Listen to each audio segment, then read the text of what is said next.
ሰው እንኳን ደህና መጣ በድጋሚ ማን ነው ብለህ ነው የምታስበው? ሚካኤል ወይስ እግዚአብሔር? እሺ በማው መጽሐፍ ቅዱስ ላይ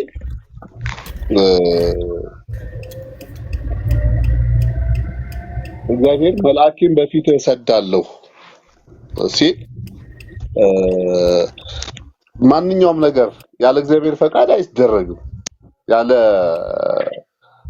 አሁን ኤርሚያስ እንዳለው ሙሴ ለሕዝብ ለታይታ ነው። ሙሴ ትእዛዝ ተቀብሎ ስለሚያደርግ ነው እንጂ ሁሉ ነገር የሚያደርገው እግዚአብሔር ነው። አሁን እዚህ ጋር እኛ ሙሴ ባህር ከፈለ ስንል አዎ ባህሩን በሙሴ በበትር እንደመታው ይታወቃል። ልክ እሱ ባህሩን ሲመታው እግዚአብሔር ደግሞ ስራ ይሰራል። መልአክም ደግሞ መጥቶ ለሰው ልጅ ሲገለጥ መልአኩ የሚያደርገው ነገር በጠቅላላ ግን የእግዚአብሔር ስራ ነው። እግዚአብሔር ነው የሚሰራው። እግዚአብሔር ከመላእክትም ስለሚረቅ ማለት ነው። ማስረጃ አስጠናው እንድናምን አሁን መታወራውን ነገር እንድናምን መልአክ መጥቶ የከፈለበት መናና ወርዶ ያበላበትን ቦታ ማስረጃ አስጠን። እነሆ ለሙሴ መጀመሪያ ብሎታል። እነሆ መልአኬን በፊት እሰዳለሁ እኮ ልክ ያንን እንደከፈለና ወደ አዘጋጀሁት ስፍራ ይኸው ዘጸአት 33 ያውጣው። እንደሱ ባየ እንደሱ ሲሆን ደስ ይላል። ዘጸአት 33 ከ1 እስከ 3። እሺ አሁን ልናወጣው ነው። እዛ ክፍል ላይ ሚካኤል መሆኑን ታሳየናል ማለት ነው። ችግር የለም። እሺ ዘጸአት ምዕራፍ 3 ቁጥር ስንት? ከ1 እስከ 3 ከ1 እስከ 3። እሺ ሙሴም የዮቶርን የአማቱን የሚዲያም ካህን በጎች ይጠብቅ። ዘጸአት ምዕራፍ 3 ነው አይደል ያልከው?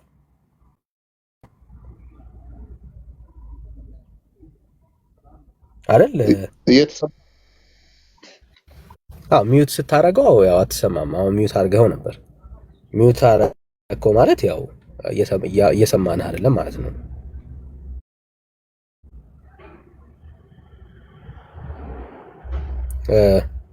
ቬሮን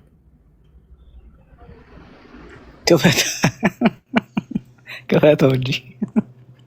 እሺ ከፈትኩት። አይ ይቅርታ። ችግር የለም። እኔ ላንብበው።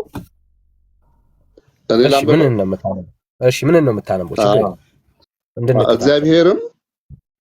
እግዚአብሔርም ሙሴን እንዲህ ብሎ ተናገረው። ሂድ አንተ ከግብፅ ካወጣኸው ሕዝብ ጋር ለአብርሃምና ለይስሐቅ ለያዕቆብም ለዘራችሁ እሰጣታለሁ ብዬ ወደ ማልሁባት ምድር ውጣ። መልአኬንም ካንተ ጋር በፊትህ እልካለሁ። ይኸው መልአኬንም ካንተ ጋር በፊትህ እልካለሁ። በነገር ሁሉ መልአኩ ከሙሴ ጋር እንዳለ ይሄው ይናገራል። በቃ ወደ አዘጋጀሁትም ስፍራ ይመራህ ዘንድ መልአኬን በፊትህ እሰዳለሁ ነው ያለው። እና ያ መልአክ ካነሳ መሳዳ ምን ያገናኛል? ይኸው በቃ ለሙሴ ያለው መልአኩ ሁል ጊዜ ካንተ ጋር አለ አለው። በቃ ወደ አዘጋጀሁት ስፍራ ይመራህ ዘንድ መልአኬ ካንተ ጋር አለ አለ። አይልም ብራዘር፣ አይልም፣ ሁሌ አይልም።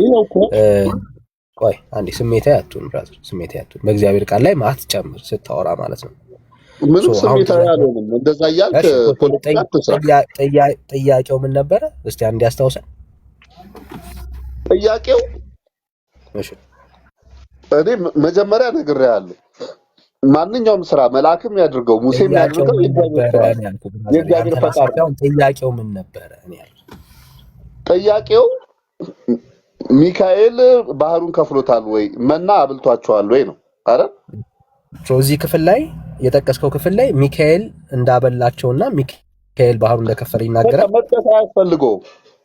ላንተ እዚህ ጋር መጥቀስ አያስፈልገውም። ምክንያቱም ነግሯል። ካለዛ ግምት ነው የምታወራ። ካልተጠቀሰ አንተ እየገመትክ ነው። እነሆ አንተ ይህን ሕዝብ አውጣ ትለኛለህ፣ ነገር ግን ከእኔ ጋር የምትልከውን ቆይ ዘጸአት 33 እግዚአብሔር ሙሴን እንዲህ ብሎ ተናገረው። ሂድ አንተ ከግብፅ ካወጣው ሕዝብህ ጋር ለአብርሃምና ለይስሐቅ ለያዕቆብም ለዘራችሁ እሰጣታለሁ ብዬ ወደ ማልሁባት ምድር ውጣ፣ መልአኬንም ከአንተ ጋር በፊትህ እልካለሁ። ይሄ ቃል ነው፣ አይሻርም። ስለዚህ ሙሴ ከሚሰራው ስራ ጋር ሙሴ በሚያደርገው በእያንዳንዱ ነገር ጋር መልአክ አለ፣ የተላከ መልአክ አለ። አሁን ያ መልአክ ማን ነው ጥያቄ ከሆነ በብሉይ ኪዳን ለኢያሱ የተገለጠው ቅዱስ ሚካኤል ነው። አየህ፣ እኛ መጽሐፍ ቅዱስን ስንረዳ በምልአት ነው እንጂ እያንዳንዱ ጥቅስ ላይ ሚካኤል ነው፣ እዚህ ጋር ሚካኤል፣ እዛ ጋር ሚካኤል ሊጠቀስ አይገባም። ምን እንዳልክ ላሳይ። ኦኬ፣ እግዚአብሔር ለሆነ ሰው መልአክን ላከና ለዛ ሞመንት፣ ከዛ በኋላ ባለው በእያንዳንዱ ኢንሲደንት ግን መጽሐፉ ስላልተናገረ እናንተ ሚካኤል ነው ብላችሁ ደመደማችሁ። which is አሁን ያልከው እንኳን ትክክል አይደለም። በቤተ ክርስቲያን አስተምሮ መሰረት ሚካኤል ተብሏል፣ ኡራኤል ተብሏል፣ ሌሎች መላእክቶችም ጭምር እነኝን ሐሳቦች የእግዚአብሔር የሆነውን ድርጊት መላእክቶች ሲወስዱ እናያለን። አሁን ግን የጠቀስከው ክፍል ላይ አሁን ለጠየቅኩ ጥያቄ መልስ አለ ወይ ብለን ስናየው መልስ የለውም። ምክንያቱም በጠቀስከው ክፍል ላይ አንድም መልአክ ከፍሎ አሻገራቸው ደግሞም መናን አውርዶ አበላቸው የሚል ማስረጃ የለም። አትደረብ ብራዘር፣ አትደረብ። ካልተጻፈ ያልተጻፈውን ነው የምናምነው ነው የምትለን። አየህ፣ መላምት በዚህ ክፍል ላይ አንዴ ሚካኤል ሰጠው። ይህ መልአክ ከአንተ ጋር እሺ፣ ይሄ መልአክ ማን ነው? እሺ ንገረኝ። ይሄ መልአክ ደግሞ ሌላ ቦታ ላይ ተገልጧል። ሚካኤል ነው። የት ቦታ? ለኢያሱ እነሆ የሰራዊት አለቃ ሆኜ ከፊትህ ቆሜያለሁ አለው። አሁን የጠቀስከው ክፍል ስለ ሙሴ ነው። ያ መልአክ ቅዱስ ሚካኤል ነው። በዚህ ጋር አሁን የተጠቀሰው ይሄ መልአክ ሚካኤል ስለመሆኑ መጀመሪያ ማስረጃ ስጠን። አሁን የጠቀስከው ክፍል ላይ ሚካኤል የሚባል መልአክ ስለመገለጡ ማስረጃ አንጣ። ነገርኩህ እኮ አባቴ። መጀመሪያ መልአክ ቤሮን ትቀጥላለህ። ወንድምነት አብራ እያይዘህ ጠይቀው ይህንን ሀሳብ ማለት ነው። ቀጥዬ የማነበውን ሁለቱም በተጓዳኝ ሶስቱም በተጓዳኝ መሄድ አለበት። እኛ እግዚአብሔር ነው እያልን ነው፣ እነሱ ሚካኤል ነው እያሉ ነው። ሚካኤል ብቻ አይደለም ብለው የሚሉት ድርሳነ ኪዳነ ምሕረት ያው በቅዱስ ናኩቶ ለአብ ደብር ሰበካ ጉባኤ ጽሕፈት ቤት በቤተክርስቲያኒቱ የገዳሙ ነው ጄኒውን የሆነው በሱ ገጽ 119 ላይ ቁጥር 19 ላይ የሴም የርስቱ ምድር ምስራቃዊ የኤዶም ገነት ከነገደ ካም ኃጢአትን የምታስተሰሪ የንፍታሌም ዘንባባ የብንያም የሰርክ ምግብ እስራኤልን ከመከራ ምድር ያወጣች አንድ የሚዩት አድርገን ማችን እስራኤልን ከመከራ ምድር ያወጣች የለመለመ መናን በመመገብ የሚጣፍጥን ውሃን በማጠጣት በምድረ በዳ የጠበቀቻቸው በኤፍሬምና በምናሴ መካከል አንድነትን የምታደርግ የኢያቄምና የሐና ልጅ ማርያም ይህች ናት ይላል። በምድረ በዳ መናን በመመገብ የሚጣፍጥን ውሃ የማራን ውሃ ማለት ነው። የሚጣፍጥ ውሃ የተባለው እዛ በዘንባባ ከተሞች አካባቢ ላይ ያለው ካወቀው በጂኦግራፊ በዛ ሁሉ ያለውን በመሪባ ውሃ የተባለውን ማለት ነው። እሱን ሁሉ ያጠጣችው መናን የመገበች እስራኤልን ከመከራ ምድር ያወጣች በጸናች እጇ በበረታች ክንዷ የመናን በመመገብ የጠበቀቻቸው ማርያም ናት። ሚካኤል ብቻ አይደለም መና መጋቢው በሚካኤልና በማርያም መካከል አገራዊ ጦርነት ገና ይነሳል ማለት ነው። በኦርቶዶክሱ ሚካኤልና በኦርቶዶክሷ ማርያም መካከል አይደለም ከእግዚአብሔር ጋር ያለው አገራዊ ጦርነት ይነሳል። ይሄንን ጠይቀህ ሚዩት አድርገው። ይሄንንም አያይዘህ ጠይቀህ ከዳኒ ጋር የምታወራው ወንድሜ መረጃ ልጨርስ፣ እንኩል አታውራ። ችግራችሁ ይሄ ነው። እኔ መረጃ ልጨርስ፣ ከዳኒ ጋር ነው የምታወሩት። ወዳጄ እየሰማ ነው። መረጃ ልጨርስ እኮ ነው የሚጀምረው። ኦኬ፣ ከዳኒ ጋር ታወራላችሁ። ዳኒ ይሄንን ማብራ እያይዘህ ጠይቅ። ማርያም ነች መናን የመገበችው ይላል። ጋይድ ወንድምነት። እሺ ቴንኪ ወንድምነት። ያው ግራ የተጋባውን የኦርቶዶክስ ትምህርት ነው እያሳየን ያለው። ጸጋ ይብዛል። በዚህ ክፍል ላይ ደግሞ ማርያምንም ጨመረልን። ሚካኤል ብቻ አይደለም ማርያም ሁላ ጭምር መናን አብልታለች። ስለዚህ አሁን አንተ በማስረጃ ነው ስታወራ፣ ግምት አንሰማም። አሁን እኛ የወንጌል አማኞች ነን። ሶ ግምትህን ትተውና አሁን እያወራን ያለነው ስፔሲፊክሊ መናን ስለመመገብ ከእንደገና እስራኤልን ስለመምራት ነው እያወራን ያለነው። በትክክል ጥቅስን ጠቅሰ እዚህ ቦታ ላይ የእግዚአብሔር ቃል ሚካኤል ስለመሆኑ ይናገራል። ማርያም ናት የምትል ከሆነ ደግሞ ማርያም ናት ብለህ ከሁለት አንዱ መቼስ መሆን አለበት። ወይ ማርያም መሆን አለባት፣ ወይ ሚካኤል መሆን አለበት፣ ወይ ደግሞ እግዚአብሔር መሆን መቻል አለበት። እና ክሬዲቱን መውሰድ ያለበት አንድ አካል ነው። ያንን አካል እገሌ ነው የምትለውን በማስረጃ እደግመዋለሁ፣ በግምት አይደለም፣ በማስረጃ መጽሐፉን ገልጠ ታሳየናለህ። እኛ እግዚአብሔር ስለመሆኑ በማስረጃ ነው ገልጠን የምናሳይ።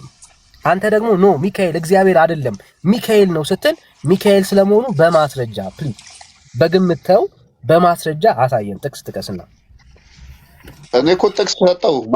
እንግዲህ ግምት ትለዋለህ። ጥቅሱን ግምት ካልከው ያ የአንተ መረዳት ነው፣ አይመለከተኝም። ግን ይሄን የተናገረው ራሱ እግዚአብሔር ስለሆነ የእግዚአብሔር ቃል ደግሞ አይለወጥም፣ አይሻርም። እነሆ እስራኤልን ከግብፅ ምድር ታወጣ ዘንድ መልአኬን በፊትህ እሰዳለሁ ነው ያለው። ስለዚህ አሁን ቅዱስ ሚካኤል የሚሰራው በትሯ እባብ ብትሆን በሙሴ ኃይል አይደለም፣ በእግዚአብሔር ነው እኛ የምናምነው። ግን ከሙሴ ጋር መልአኩ አለ። ግምት ነው እያወራ ያለው ወዳጅ፣ ግምት ነው እያወራ ያለው። ግምቱ ለእናንተ ነው። እኔ የእግዚአብሔርን ቃል ይዤ ነው። ዘጸአት የትኛው ዘጸአት 33 ግምት አይደለም። ዘጸአት 33 የራሱ የእግዚአብሔር ቃል። ዘጸአት 33 እንየው በደንብ ስሙ ወገኖች። ዘጸአት 33 ላይ አንድ ኮሜንት ያጡ።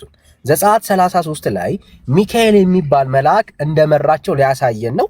ኢቨን እኔ አንተ የምትለው ሚካኤል እንዳልመራቸው ከዛው ክፍል ላይ ያሳያለሁ። አንተ ግን ሚካኤል መሆኑን ከክፍሉ አሳየን።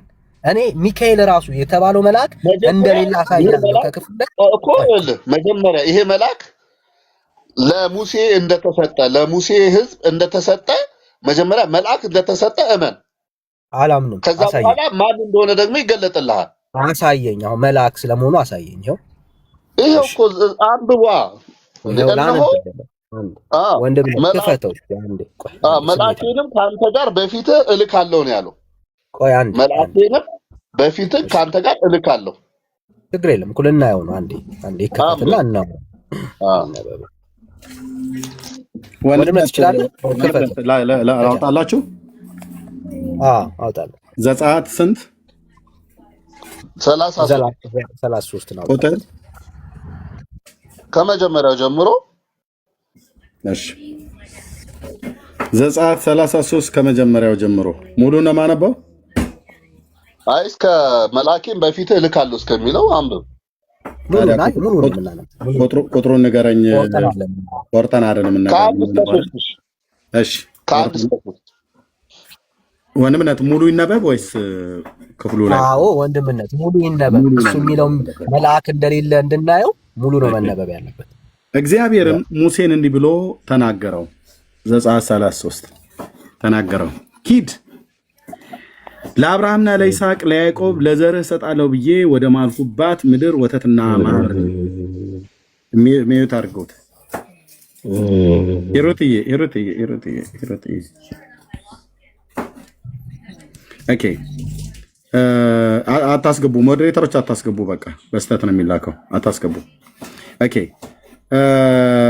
ለአብርሃምና ለይስሐቅ ለያዕቆብ ለዘርህ እሰጣለሁ ብዬ ወደ ማልኩት አገልጋዮች ካልሆኑ በስተቀር እዚህ ገዝተው ያሉ ገዝታ አታስገቡ ወገኖች። አገልጋዮች እዚህ ገዝተው ያሉ እንደነ ዳንዬ ምናምን ነገር እንደነ ዳግዬ እንደዛ አይነቶቹ ያስገቡ፣ ማስገባት ካለብን ማለት ነው። ኦኬ ለአብርሃምና ለይስሐቅ ለያዕቆብ ለዘርህ እሰጣለሁ ብዬ ወደ ማልኩት ምድር ወተትና ማር ወደምታፈሰው ምድር አንተ ከግብፅ ምድር ካወጣው ሕዝብ ጋራ ከዚህ ውጣ። አንገተ ደንዳና ሕዝብ ስለሆንህ በመንገድ ላይ እንዳላጠፋህ እኔ በአንተ መካከል አልወጣምና በፊትህ መልአኬን እሰዳለሁ። ከነዓናውያንን፣ አሞራውያንን፣ ኬጣውያንን፣ ፌሪዛውያንንም፣ ኢያውያውያንንም ኢያቡሳውያንንም አወጣልሃለሁ። ሕዝቡም ይህን ክፉ ወሬ ሰምተው አዘኑ። ከእነርሱ ማንም ጌጡን አልለበሰም። እግዚአብሔር ሙሴ ለእስራኤል ልጆች አንተ አንገተ ደንዳና ሕዝብ ናችሁ፣ አንድ ጊዜ በእናንተ መካከል በወጣ አጠፋችኋለሁ። አሁንም የማደርግባችሁን እወቁ፣ ጌጣችሁንም ከእናንተ ዘንድ አውጡ በላቸዋለሁ። የእስራኤልም ልጆች ከኮሬብ ተራራ ጀምራችሁ ጀምረው ጌጣቸውን አወጡ። ሙሴም ድንኳኑን እየወሰደ ከሰፈር ውጭ ተክለው ነበር። ከሩቅም ከሰፈሩም ራቅ ያደርገው ነበር። የመገናኛውም ድንኳን ብሎ ጠራው። እግዚአብሔርን የሚፈልግ ሁሉ ከሰፈር ወደ ውጭ ከሰፈር ውጭ ወዳለው ወደ መገናኛው ድንኳን ይወጣ ነበር። ሶሪ፣ በጣም ይቅርታ። ሙሴም ወደ ድንኳኑ በሄደ ጊዜ ህዝቡ ሁሉ ይነሱ ነበር፣ እያንዳንዱ በድንኳኑ ደጃፍ ይቆም ነበር። ሙሴም ወደ ድንኳኑ እስኪገባ ድረስ ይመለከቱት ነበር። ሙሴም ወደ ድንኳኑ በገባ ጊዜ የደመናው አምድ ይወርድ ነበር፣ በድንኳኑ ደጃፍ ይቆም ነበር። እግዚአብሔርም ሙሴን ይናገረው ነበር። ህዝቡም ሁሉ የደመናው አምድ በድንኳኑ ደጃፍ ሲቆም ያየው ነበር። ህዝቡም ሁሉ ተነስቶ እያንዳንዱም በድንኳኑ ደጃፍ ይሰግድ ነበር። እግዚአብሔርም ሰው ከባልንጀራው ጋር እንደሚነጋገር ፊት ለፊት ከሙሴ ጋር ይነጋገር ነበር። ሙሴም ወደ ሰፈሩ ይመለስ ነበር። ነገር ግን ሎሌው ብላቴናው የነዌ ልጅ ኢያሱ ከድንኳኑ አይለይም ነበር። ሙሴም እግዚአብሔርን እነሆ አንተ ይህን ህዝብ አውጣ ትለኛለህ፣ ከኔም ጋር የምትልከውን አላስታወከኝም። አንተም በስምህ አወቅኩህ፣ ደግሞም በእኔ ፊት ሞገስን አገኘህ አልከኝ። አሁንም በፊትም ሞገስ አግኝቼ እንደሆነ አውቅ ዘንድ በፊትም ሞገስ አገኝ ዘንድ መንገድህን እባክህ አሳየኝ።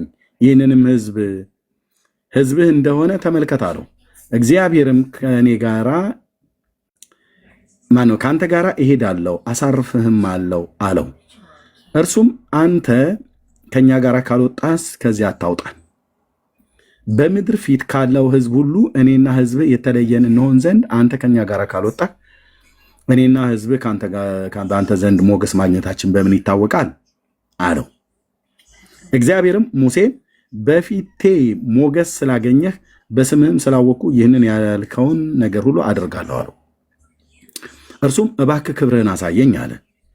እግዚአብሔርም እኔ መልካምነቴን ሁሉ በፊትህ አሳልፋለሁ፣ የእግዚአብሔርን ስም በፊትህ አውጃለሁ፣ ይቅር እምለውን ይቅር እላለሁ፣ እምምረውን እምራለሁ አለ። ደግሞም ሰው አይቶኝ አይድንምና ፊቴን ማየት አይቻልህም አለው። እግዚአብሔርም አለ እነሆ ስፍራ በእኔ ዘንድ አለ፣ በአለቱ ላይ ትቆማለህ። ክብሬም ባለፈ ጊዜ በሰንጣቃው አለት አኖራለሁ፣ እስካልፍም ድረስ እጄን በላይ ይዘረጋለሁ። እጄንም ፈቀቅ አድርጌ ጀርባዬንም ታያለህ፣ ፊቴን ግን አታይም አለው። ዘጸአት 33:23 ቁጥር ነው ያለው። አለቀ። ቴንክ ዩ ወንድምነት፣ ጸጋ ይብዛልህ። እሺ አሁን እዚህ ክፍል ላይ ሊትራሊ አንተ የምትለው ሚካኤል መልአክ ስለ መላኩ ማስረጃ ስጠን። ኖ መልአኬን በፊትህ እሰዳለሁ ያለውን አልሰማኸው? እሺ ያለመስማት ነው። ድጋሚ ታች ድረስ ብታነበው ምን የምትቀይረው ነገር የለም። እስቲ አነበብክ እግዚአብሔር ምን ብሎ ጠየቀ? ዳንዬ እቺ ንገረው። እግዚአብሔርም ከአንተ ጋር እወጣለሁ ብሎታል እኮ ዳኒ። መልአኩ ከሱ ጋር ወጣ ማለት እግዚአብሔር ወጣ ማለት አይደለም። አቤት ዳንዬ፣ እግዚአብሔርን ማንም ፊት ለፊት ማየት እንደማይችል ሁሉ ነገረህ እኮ። እግዚአብሔርን ማንም ፊት ለፊት ፊቴን አይቶ በህይወት ሊኖር የሚችል የለም ማለት ነው። ስለ እግዚአብሔር እያወራን አይደለም ብራዘር። አሁን ለሰው በሚመች መልኩ እግዚአብሔር መልአኩን ይሰዳል፣ መልአኩን ይልካል እንዴ እኮ እንድንግባባ አሁን አሳየን። ለምሳሌ ከቁጥር 5 ላይ እግዚአብሔር ጨረስኩ እኮ በቃ እቺ ማን ነው ከነዓን እስክትገባ ድረስ መልአኬን በፊቱ እሰዳለሁ አለው። በቃ ስለዚህ በእያንዳንዱ ድርጊት ላይ መልአኩ አለ። መልአኩ አልተላከም። መጽሐፉ እንደሱ አይደለም። ይሄ እግዚአብሔር ቃል አይታበልም። በመሸፈን አትሞክር ብራዘር።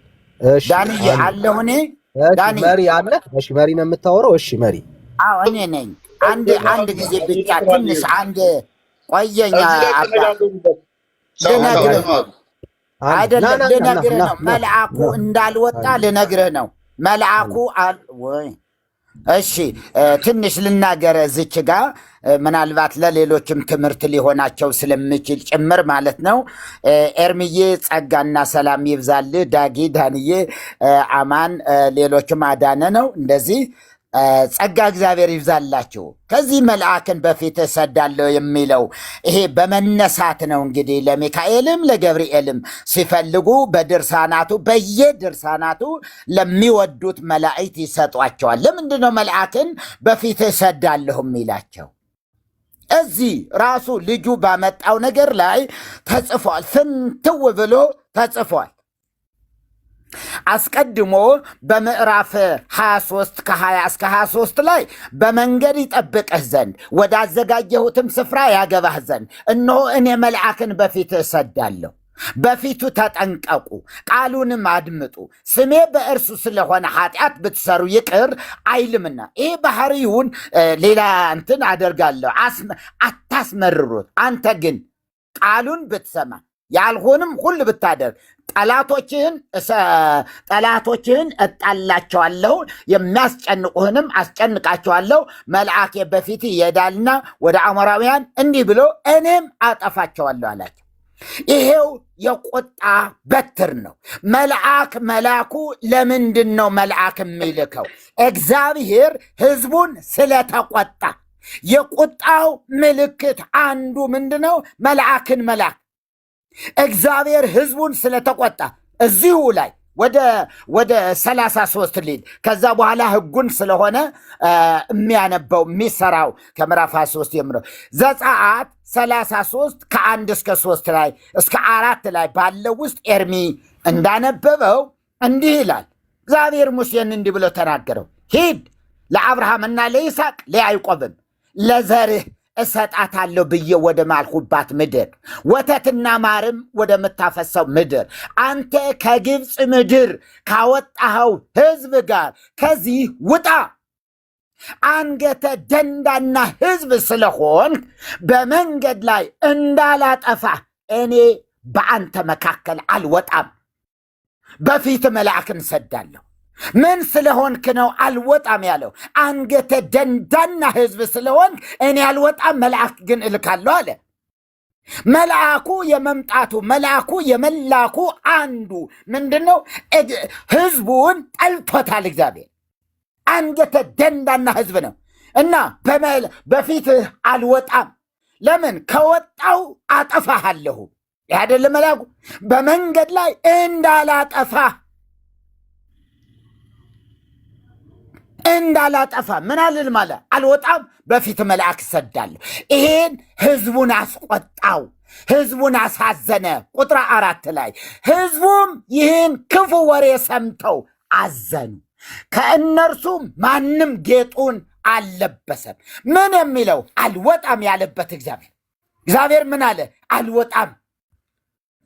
እግዚአብሔር እኔ አልወጣም በማለቱ ሕዝቡ ምን አለ? ይሄ የአንድምታውን ባህር የሚያሳየው ይሄ ነበር። አልወጣም አለ። እግዚአብሔር አልወጣም በማለቱ መልአክን ነው እምልክላችሁ በማለቱ ሕዝቡ ማቁን ለበሰ፣ ጌጡን አልለበሰም፣ አዘነ ሕዝቡ። ኦኬ፣ ወደ ኤርሚ ወዳነበበውም እንደዚህ እንሂድ። ቁጥር 9 ላይ እግዚአብሔርም ሰው ከባልንጀራው ጋር እንደሚነጋገር ፊት ለፊት ከሙሴ ጋር ይነጋገር ነበር። ሙሴም እግዚአብሔርን እነሆ አንተ ይህን ሕዝብ አውጣ ትለኛለህ፣ ከእኔም ጋር የምትልከውን አላስታወቅከኝም። አንተም በስምህ አወቅኩ፣ ደግሞ በእኔ ፊት ሞገስን አገኘህ አልከኝ። አሁንም በፊትህ ሞገስን አግኝቼ እንደሆነ አውቅህ ዘንድ በፊትህም ሞገስን አገኝ ዘንድ መንገድህን እባክህን አሳየኝ። ይህ ሕዝብ ሕዝብህ እንደሆነ ተመልከት አለው። እግዚአብሔርም ይላል፣ የሚገርም ነገር ነው ይሄ። ለእግዚአብሔር ነው ያለው።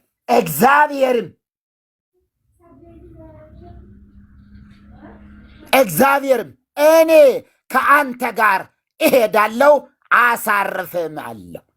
ምን ብሎ ነበረ መጀመሪያ? መልአክን እልካለሁ። አሁን ይሄ ሕዝቡን ደስ አላሰኘም። ሕዝቡን ደስ ሙሴንም አንተ በፊታችን ማትወጣ ከሆነ ከዚህ ምን አትበልን፣ አታውጣን አለ። ይሄ ነው የመልአኩ መውጣት፣ የመልአኩ በእስራኤል ፊት መሄድ፣ መልአኩ በፊት ይሄዳል የሚለው ቃል የእግዚአብሔር የቁጣው ምልክት ነው። እግዚአብሔር ተቆጥቷል እና ስለዚህ እኔ አልወጣም ካንተ ጋር አለ። ይሄ ነው አያችሁ። ስለዚህ እርሱም ይላል አንተ ከእኛ ጋር ካልወጣህ ከዚህ አታውጣን። ይህ አይደለ እውነታው? እንዴ መልአኩ እኮ ይወጣል። መልአኩ ሚካኤል ወይ ገብርኤል ይበለው። ሙሴና ህዝቡ ግን በዚህ ደስ ስላልተሰኙ፣ በዚህ እጅግ ስለተቆጡ ምን አለ? ካልወጣህ፣ አንተ ከእኛ ጋር ካልወጣህ ምን አልም ከዚህ ምን አትበልም፣ አታውጣን። እግዚአብሔርም እኔ ከአንተ ጋር እሄዳለሁ አሳርፍህም አለዋል። እግዚአብሔር ይመስገን። ይሄ ነው የሆነው ነገር። የመልአኩ መውጣት ከዛ ወጣ ወይ መራቸው ወይ መልአኩ? የታለ መልአኩ? እስካምጣው ገብርኤልም በለው ሩፋኤልም ይሁን ማንም ይሁን መልአኩ ሲመራቸው የሚያሳይ ክፍል አምጣ። ህዝቡም አልተስማማም፣ ሙሴም ደስ አልተሰኘም። አታውጣን፣ አንተ ካልወጣ እኛ መልአክን አንፈልግም የማለት ያህል ነው። እኔ ካንተ ጋር እሄዳለሁ አለ። ከዚህ በኋላ ነው አያችሁ እንዲህ ይሆን። እግዚአብሔር ተባረከ ይሁን እና ዝም ብሎ ወዲያ ወዲህ አምልኮ መላእክት የፈጠረው ትርጓሜ ነው። ኤክሰጀሰስ መጽሐፉ ሊለው ያልፈለገውን እንዲናገር የመጠምዘዝ አባዜ ኤክሰጀሰስ ይሉታል። የዚህ መተርጉማኑ ምን ማለት ነው? መጽሐፉ ሊለው ያልፈለገውን ምን ማድረግ? ጠምዝዞ የራስን ሐሳብ መጽሐፉ ላይ መክተት። መጽሐፉ ይላል እንዲ አላለም። መልአክ መራቸው ይላል እንዲ አላለም። በፊት መልአክን እሰዳለሁ ከዛስ በቃ እሺ ተስማምተናል ብለው መልአክ እየመራ አወጣቸው ወይ? የለም። ህዝቡም ሙሴም ምን አሉ? አንተ ከፊታችን ካልወጣ አታውጣን። ይሄ ወዴት ሊካድ ነው? ወዴትና ወዴት? የመላእክት አምልኮ የወለደው ስርዓት ነው። ምናልባት ኤርሚ በኋላ ሊሄድበት ይችላል ከመጽሐፈ ዚቅም አንተኑ ለእስራኤል መና ዘአውረድ ከመና ለእስራኤል እየተባለ ትናንት ሚካኤል ለ18 ሰዓታት ያህል በትንሹ ለ16 ሰዓታት ያህል መልአኩ ሚካኤል ሲመለክ የዋለበት በመላው ኢትዮጵያ በሌላው ዓለምን መርጌታ ዝም ብለው አይዋሹ።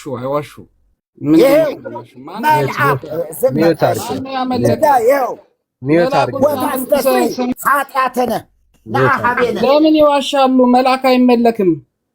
ለምንድን ነው የማይመለከው? እየዋሹ ነው።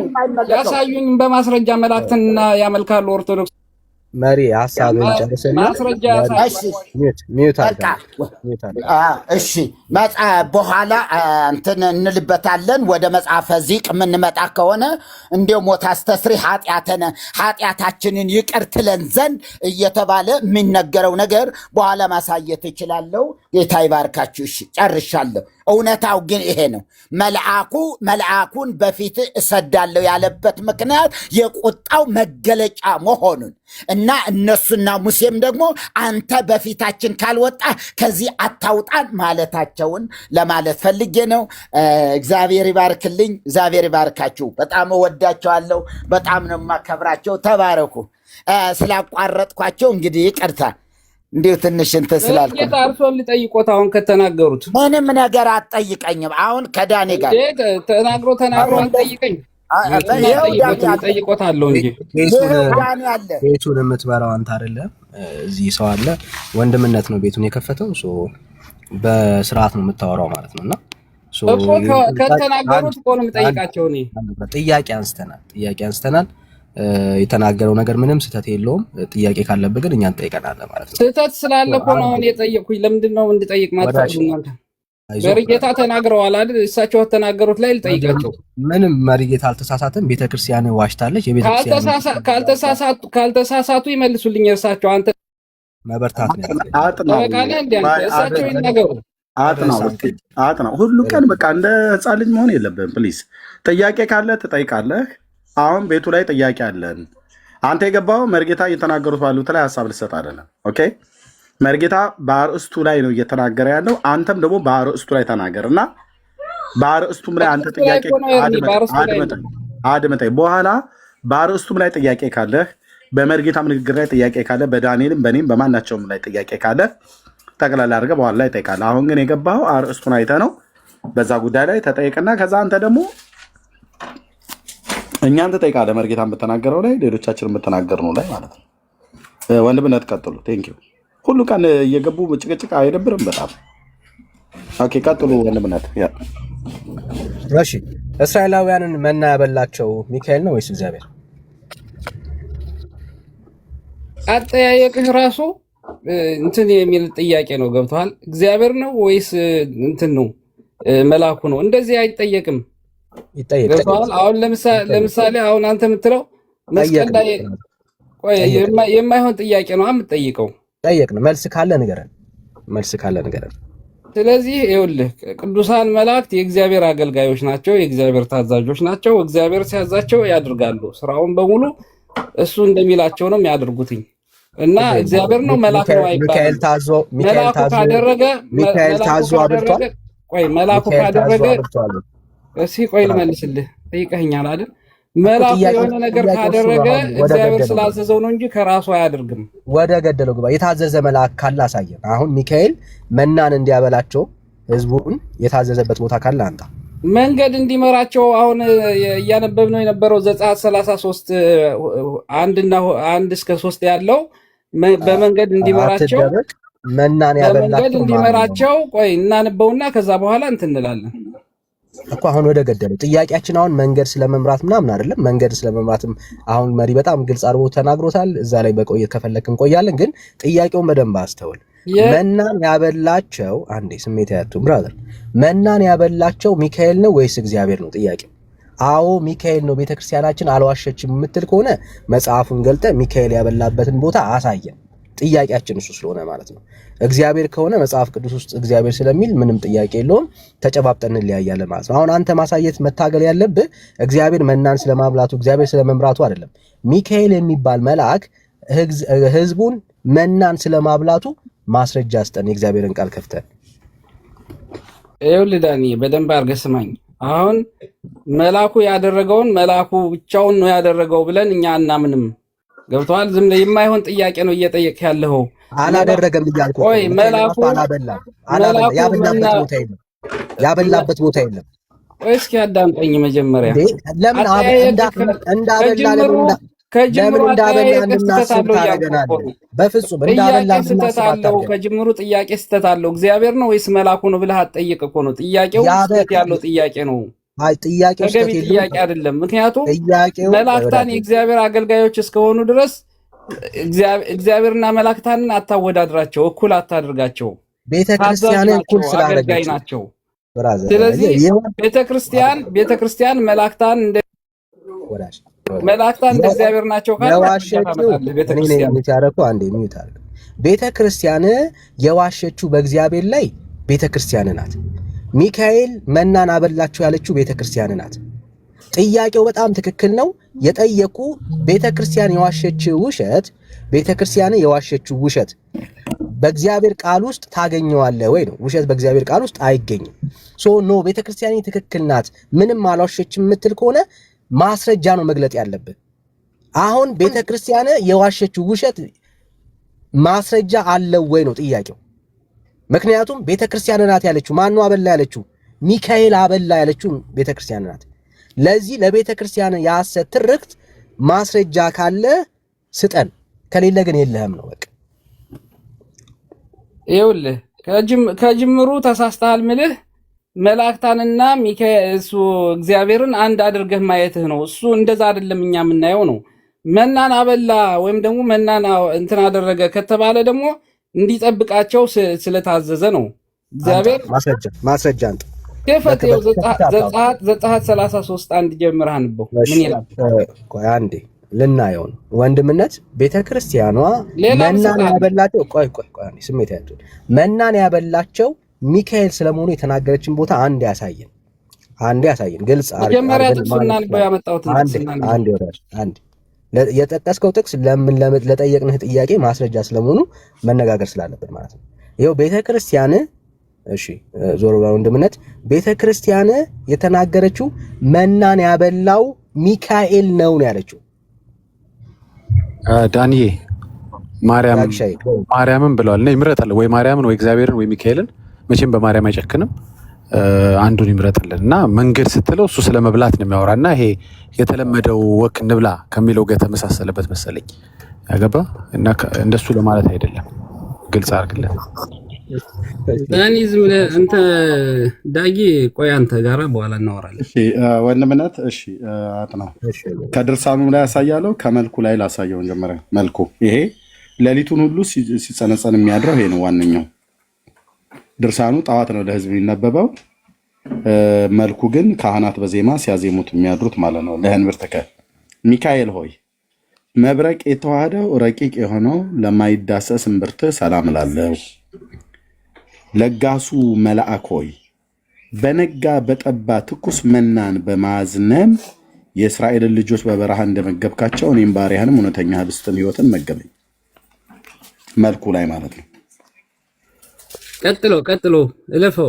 እስኪ ወደዛኛው ተሻገር። ምንድን ነው የምሻገረው? ይሄ በእያንዳንዱ ለሐቆይ ከሚላለ ለህንብርት ከሚላለ እንደዚህ ለንዋይ ውስጥ ከሚላለ ቀጥላን ምኑን ነው የማነበው? እኔ አንብቤ ጨርሻለሁ። ምን ይኸው እንደገናም ደግሞ ለሐቆይ ከላይ ጀምር። ብራዘር የማታውቀውን ዝም ብለህ አታውራ። የምትፈልገውን ብቻ ለማ እየመረጥክ እንትን የምትለው ዝም ብለህ ሜት አድርግ። ደግሞ እንትን ታዘኛለህ እንዴ መጣህ እንዴ? እና ዝም ብለህ ስትዋሽ ዝም ልበልህ እንዴ? ሜት አድርግ ቻለው ብራዘር። ከላይ አነስተህ አንብበው እኮ ነው ያልኩህ። ሌላ ምን አልኩህ? ምን አዘዝኩህ? አንብበው። ቤቱ ጋር የማነብልህ ምንድን ነው የፈለከው? ምን የሚለውን ቃል ንገረኝ። ምን የሚለውን ቃል አንብብልህ? እዛው ላይ እዛው ከጥራድ ያነበብኩ የመጣው እሱ ምን የሚለውን ቃል እሱ አሳቸው አትበል። ዝም ብለህ እሳቸው እንዳለ ምዕራፉን በሙሉ አንበሱ። ኦኬ ጨዋታ አብዝታል ነው አንብበው ከሆነ ከዚህ አንብበው ከሆነ ንገረን እኮ ነው የሚልህ። አይገባም እንዴ የሚነግረን?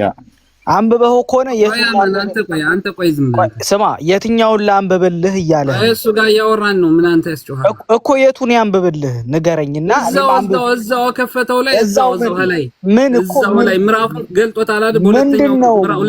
ሁለተኛው ምዕራፍ ላይ አንብበው ነው። ምን ያንብብልህ? ምን የሚለው እዛው ያንበው ምንድነው? ያንብበው ወንድሜ እያነበበ ውሎ ይደር እንዴ? ቆይ ወንድሜ አንተ አታውቅምና እሱ እያነበበ ውሎ ያድርም። ሁሉን ያንብበው እንጂ ምን ችግር አለ? እኮ ምኑን ያንብብልህ?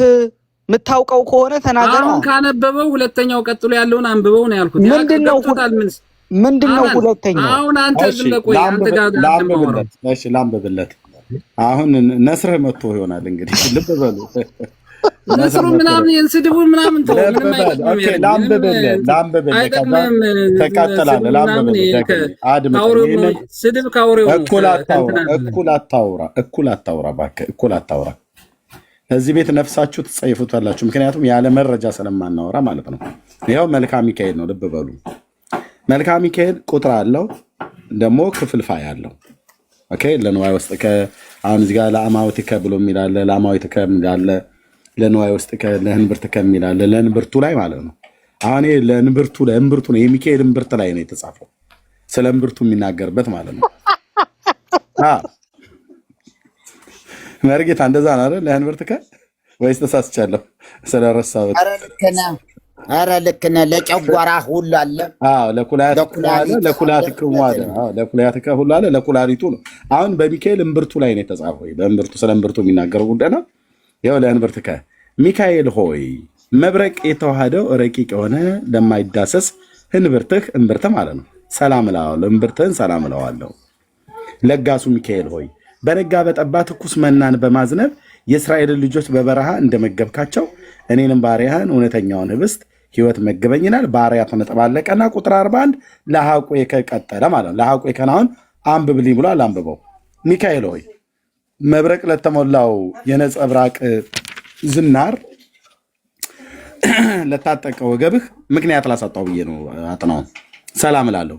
ታጋሹ መልአክ ሆይ ከመዓት የራቀ ምሕረት አማላጅ ነህና ከስነ ገጽህ መብረቅ ጥቂት ብልጭታ አድርግልኝ፣ የነፍሴንም የብርድ ቅዝቃዜ በላቦት ሞቅ አድርግላት፣ አስልባት እያለው ነው። ላበላብ አርጋት ነፍሴን እያለው ነው።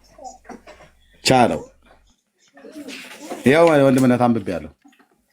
በአጠቃላይ ስለ ምልጃ አይደል የነበረው? አሁን ወንድምነት ጨርሻለሁ። ምልጃ ነው እኮ ነው እንትን ያለው። እንዴት እንደምትል ምልጃ ነው ያነበብኩ። ሌላ እሺ፣ ይሄው ተነቦላል። አንዴ ምልጃ አሁን አንተ ምንም አታመጣም። ምልጃ ነው ዳኒ። ቆይ ወዳ አታስብ። አሁን ካነበብ መጨረሻ ላይ ዘጋው እኮ በቃ በምልጃው እንደምና ዘጋው በቃ። አያማልዱ ምትል ከሆነ መላእክት አያማልዱ ምትል ከሆነ ምልጃ ላይ እናውራ። ርዕስ አንቀይር። ስለዚህ አሁን መና ላይ አሁን ካመጣው ላይ የዋሸችውን ውሸት መና እንደገኘም እኮ ይሄው ምልጃ አለ እኮ በቃ። ሌላ ዘጋው እኮ በቃ። ምልጃ ስለ ምልጃ ነው ያ ሁሉ በአጠቃላይ አማልዶ ነው እስራኤላውያኖችን መና ያበላው። እንደዛ እያልከኝ ያለው በአጠቃላይ ይሄ እንትኑ መጽሐፉ የሚያሳየው ስለ ምልጃ ነው። ምንም እንትን የለውም። ማሳየሽ ወዳጄ ወንድምነት ማይክ ክፍት ነው ወዳጄ። አሁን እኮ አንተ መግለጥ እኮ ነው ካለ አሳየን፣ ከሌለ ግን ያለውን አምነን እንሄዳለን። አየህ አሁን አንተ ቤተክርስቲያን ያለችውን በትክክል መጽሐፍ ቅዱሳዊ የሆነ ማስረጃ ካለ እንቀበል፣ ከሌለ ግን በቃ አይዞህ ነው ያለችው። አሁን መጨረሻ ላይ ተዋል አይደል? ምልጃ ነው ያለችው በቃ። ቅዱስ ሚካኤል አማልደን ከጌታ ዘንድ አማልደን ነው። ሌላ ምንም እንትን የተጨመረ ነገር የለም። ምን ብላችሁ ሌላ ስራ እንትን ብትፈልጉ ይሻላችኋል። ሌላ ስራ ችግር። ስለዚህ መናን ያበላው በቃ መልስልን። አሁን በቃ ተመለሰልን። መናን ያበላው እግዚአብሔር ነው ወይስ ሚካኤል ነው? ይኸውልህ ምልጃ ስታደርግ እግዚአብሔር ነው የሚልህ ወይስ ማን ነው? እሱ መናን ያበላው እግዚአብሔር ነው? ጥያቄ ትክክለኛ አይደለም እያልኩህ እኮ ነው ዳኒ። ጥያቄ ጠይቅ ደፍረህ ልትመልሰው አትችልም። የጠየቅነው ጥያቄው ህፃን ልጅ እንትን የማይለው ጥያቄ ነው ራሱ። እንኳን ትልቅ ሰው ህፃን ልጅ አይጠይቅም ጥያቄ። እግዚአብሔር ነው ያዳነህ ወይስ መልአኩ ነው ያዳነህ? አየው ቤተክርስቲያን የዋሸችውን ውሸት መደበቅ ምንም አልዋሸችም። እንዳልዋሸች የዋየ ነው እኮ። ካልሆነ እኮ ይሄው እድል ልስጥህ። ካልዋሸች የዋየ ነው። አልዋሸችም። መናን ያበላው ሚካኤል ሳይሆን እግዚአብሔር ነው በል እስቲ። አላለችም፣ አልዋሸችም። መና ቢወርድ እግዚአብሔር ነው የሰጠው። ማንም እንትን አይልም። ሩቁ ካልዋሸች መላእክትን እግዚአብሔር ያዛቸዋል። በእግዚአብሔር ስራ ይሰራሉ። ስራቸው አገልግሎት ነው። ስለዚህ መላእኩ ያደረገውን በሙሉ እግዚአብሔር ነው ወይስ መልአክ ነው ብለህ ልጠይቅ አትችልም ነው። ስለመና ነው እያወራን እንችላለን። ስለመና ነው እያወራን ያለ ነው። ቤተክርስቲያን በእግዚአብሔር ላይ ዋሽታ የእግዚአብሔር ቃል እግዚአብሔር እስራኤልን መናን እንዳበላ የተናገረውን ሐሳብ ቤተክርስቲያን ዋሽታ ኖ ያበላው መልአኩ ነው ብላ ዋሽታለች። ለዚህ ንግግር የሚሆን ማስረጃ የለህም ማለት ነው። ማስረጃ ያው አወጣሁልህ እኮ ስለሌለ ነው። በእግዚአብሔር ቃል ላይ 33 አንድ ጀምረህ አንብበው እና ነበው ዘጸአት 33 ላይ አንድ እሺ። ስለዚህ ሚካኤል ስለማብላቱ ይናገራል ያልከን ስለ መልአኩ መታዘዝ መጀመሪያ እንየው፣ ከዛ በኋላ ስለ ስሙና እናወራለን። ስለዚህ የትኛው መልአክ እንደሆነ ማንን አቋምን አውቀን ነው የምንሄደው። አንተ ማን ያበላው? መጀመሪያ እግዚአብሔር ቆይ አንዴ ከድርሳኑን ብቻ ሳይሆን ከመጽሐፈ ሰዓታት ይኸው እዚህ ያላችሁ ወገኖች ሁሉ ትሰማላችሁ። ስብሐተ ፍቁር ዘሚካኤል ማለት ነው። ይኸው ዘአውረድ ከመልና እምላእለ ደመና ትላለች።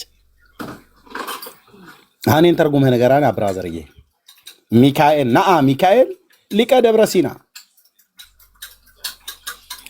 ዘአውረድ መጀመሪያ ጥቅሱ ይነበብ አልኩ እኮ። ለምን ብራዘር የምን ጥቅስ ነው የምትለው? ይኸው ስብሐተ ፍቁር ሰዓታት ጥቅስ አምጥቻለሁ። ጥቅሱን እናንበው፣ ከዛ በኋላ ወደዛ እንሄዳለን። ታሳየኛለህ። ይሄንን ይኸው እያየሁ ነው። አዎ ዘአውረድ ከመና ይኸው ዛሬ ለይቱን ከዳንዬ ጋር ቀጥሉ። ኦኬ ኤርሚዬ ቆይ እንዴ ለምንድን ነው ዳንዬ ማርያምን ማያነሳው? ዳንዬ ምን ሆነ? ረስቶት ነው እንዴ? ማርያምንም እኮ እንትን አረጋችኋት። በጣም እኮ እየተገደለችም መሰለኝ። ኤርሚዬ ወይ መጀመሪያ ጥቅሱ ላይ እናወራለን። ቆይ አንተና ቤተክርስቲያንን ሳናስታርቅ ወደ እግዚአብሔር ቃልማ አንገባም። መጀመሪያ አንተና ቤተክርስቲያን ትታረቃላችሁ። ቤተክርስቲያን አንዴ ሚካኤል ነው ትላለች፣ አንዴ ማርያም ናት ያበላችሁ ትላለች። እሱን ለኛ ተው። ምኑን ልቶ ታዲያ በምን መጀመሪያ መላኩ እስራኤልን መርቷል ወይስ አልመራም? የተደባለቀውን መጀመሪያ ታዟል አልታዘዘም ነው። አንዴ ወዳጅ አንዴ ቆይ እስቲ 10 ሺህ ቆይ አማንዬ ያለው ልክ ነው እንዴ? አንተና ቤተክርስቲያንን አስታርቅ። አንዴ ሚውት አድርግ እስቲ በእናትህ። እኔ እኮ እንደዚህ ማል ምትገባ አንተ ዳኒ ጋር እያወራህ ነው። ሚውት አድርግ አንዴ ኤርሚ ሚውት አድርገው አንዴ ይንልች። እሺ ቆይ አረ ሞዴሬተር አድርገኝ ወይ እንዴ? አሁን እኮ በጥብጠህ እኮ ለመውጣት ከሆነ ቀስ ብለህ በቃኝ በል፣ አጠገባችሁኝ በልና ውጣ። ካልሆነ ግን አዳምጥ፣ ግድል እንሰጥሃለን። ቤተክርስቲያን አንዴ ሚካኤል ነው ትላለች። ይሄው አንዴ አሁን በመከራ ኤርሚያስ ሲከፋ አድርግልኝ ላንበበው። ምን ይላል? አዳምጠኝ። እስራኤልን ከመከራ ምድር ያወጣች የለመለመ መናን በመመገብ የሚጣፍጥ ውሃን በማጠጣት በምድረ በዳ የጠበቀቻቸው ከኤፍሬምና እስቲ አንዴ በመናሴ መካከል አንድነትን የምታደርግ የኢያቄምና የሐና ልጅ ማርያም ይህች ናት ይላል። ይኸው እስራኤላውያን ከመከራ ምድር ያወጣች የለመለመ መናን የመገበች ማርያም ናት ይላል። አንድ ቦታ ላይ ስንሄድ ከእምብርት ስላልሆነ በኋላ ትመለሳለህ። ስለ መልአክ ነው እያወራን ያለነው። ከዛ በኋላ ስለ ድንግል ማርያም ለእኔ አሁን በጣም ፎርስ መጠቀም አልፈልግም። ይኸውልህ ዝም ብዬ አንተን እያፈንኩ ሚዩት እያደረግኩ ማውራት አልፈልግም። አዳምጠኝ። ርዕሱ አይደለም መዛግብቶች እኛ የጻፍነው እኮ አይደለም። ምናን አትፈር፣ እኛ የጻፍነው አይደለም። ርዕሱ አይደለም። አሁን ስለ ማርያም ምልጃ አይደለም ርዕሱ እንዴ? የምን ምልጃ? መናን እስራኤላውያንን በምድረ በዳ መና መገበች። ርዕሳችን እኮ ዳኒ ጋር ጀምረናል። ዳኒ ጋር ያለው ችግር ዳኒ እኮ ወንድሜ ነው። እኔ ምለውን ነው እኔ እሱ ሚለውን ነው እኔ የምናገረው። በቃ እንግዲህ ጥቅሱን አንብበው። ግድ የለም ዘፍጥረት 3ን እኮ እኛው ነን። ይኸው መሪ ጌታ ፍትፍት አድርጎ አስረዳ። ምንም እኮ አንብበው። ምን ፈተፈተው እንትን አደረገው እንጂ አጥናው አዳምጠኝ። ችግር የለም ያሸማቀቃል፣ ግን ምንም ችግር የለም። በቃ ወንድሞቼ ነው። ያሸማቀቅ ነገር የለም። ካልተሸማቀቅ አዳምጠኛ። እኔ ለመግባባት ነው ማወራው። ለምንድን ነው ጥቅሱ እንዲነበብ ያልፈለከው አንተ? ኧረ እባክህ እናነባለን ጥቅሱን። አማኒ የገስት ማክሰስ ሙሉ ሞዴሬተር ሰጥቻለሁ። ስልጣኑ ላይ ነው። ቴንክ ዩ ኤርሚዬ፣ እግዚአብሔር ይባርክህ ወንድሜ። አሁን እየተደማመጥን ነው። ትላልቅ ሰዎች ነን እኛ እዚህ ጋር አሁን እንድንደማመጥ ነው የምንፈልገው። 3 የቤተክርስቲያኒቷን መዛግብቶች አውጥተን አንብበናል። ከእምብርትከ ነው ከእምብርትከ ሚካኤል ከእምብርትከ ምናምን የሚባል አንድ መጽሐፍ ለእምብርቱ ለሚካኤል እምብርት የተጻፈ ለእምብርት ሰግዳለሁ ምናምን የሚል አንድ አውጥተናል። እዛ ላይ ለሚካኤል ነው ያበላ ያጠጣው ከደመና ላይ አውርዶ የሚል አንብበናል። አንድ ደግሞ ማርያም ናት በምድረ በዳ እስራኤላውያንን መና የመገበች ውሃ ያጠጣች ተብሎ ተጽፏል። ከጳጳሳቱ እስከ ሕፃናቱ ድረስ መዝሙራቸውን ወረባቸውን አሰምተናል። አዎ ይሄ ሁሉ የቤተ ክርስቲያኒቷ መዛግብት ነው። እንደው ጴንጤ ምን ያርጋችሁ? ያነበብን ያልፈለከው አማን ለምንድን ነው ጥቅሱ እንዲነበብ ያልፈለከው? ይሄ እኮ ያው እኮ ነው። ጥቅሱንም ብናመጣ እኮ ምናምን አትበለኝ። ጥቅሱን እናንበውና ጥቅሱ ላይ እንወያይ። ጥቅሱ ላይ ራስን ተረት ከሆነ በኋላ እኔ ሶርድ ታወራለህ። ችግር የለም። ጥቅሱ በኋላ እንዴ ነው እያልክ ማውራት ትችላለህ ወንድሜ። አሁን ቆይ እንትን ጥቅሱ መጥቷል። ጥቅሱን እናንበውና ቆይ በጣም እኮ አስቸጋሪ ሆነ እኮ። በቃ እንደው እንደ ሕፃን ልጅ ሽሩሩሩ እያለን ነው እናንተ የምናናገረው። ዝም በሉ አትበሉ፣ ኧረ ተው ዝም በሉ በቃ። በጣም 2 ዓመት 3 ዓመት የሚያስተምር ሰው በቃ ቲክታክ ላይ ምንም የሚለውጠው ትውልድ የለም። በጌታ በኢየሱስ ቤተ ክርስቲያኒቷ ያላት መዛግብት የተወዛገበ ነው እያለ ነው። ጥቅሱ ላይማ እንዴት እንግባባ? የእግዚአብሔር ቃል እኔ ነኝ እግዚአብሔር ያሻገርኳቸው። መጀመሪያ ጥቅሱ ላይ ኧረ እባክህ እንዴ! ምን አይነት ነገር ነው እባካችሁ? ዝም ብለህ ተረት አታወራኛ። ተረት እኮ የጻፈችው ቤተክርስቲያንህ ናት። የኔን እኮ አይደለም። ኬት አመጣሁት? እኔ ጽፌ ያመጣሁትን ነው እያነበብኩልህ ያለሁት። እንደዚህ ሚወት እያደረጋችሁ ራሳችሁ የምትለፈልፉ ከሆነ የራሳችሁን ወሬ የምታወሩ ከሆነ የቤተክርስቲያንህን አይደለም ያመጣ ነው ማስረጃ።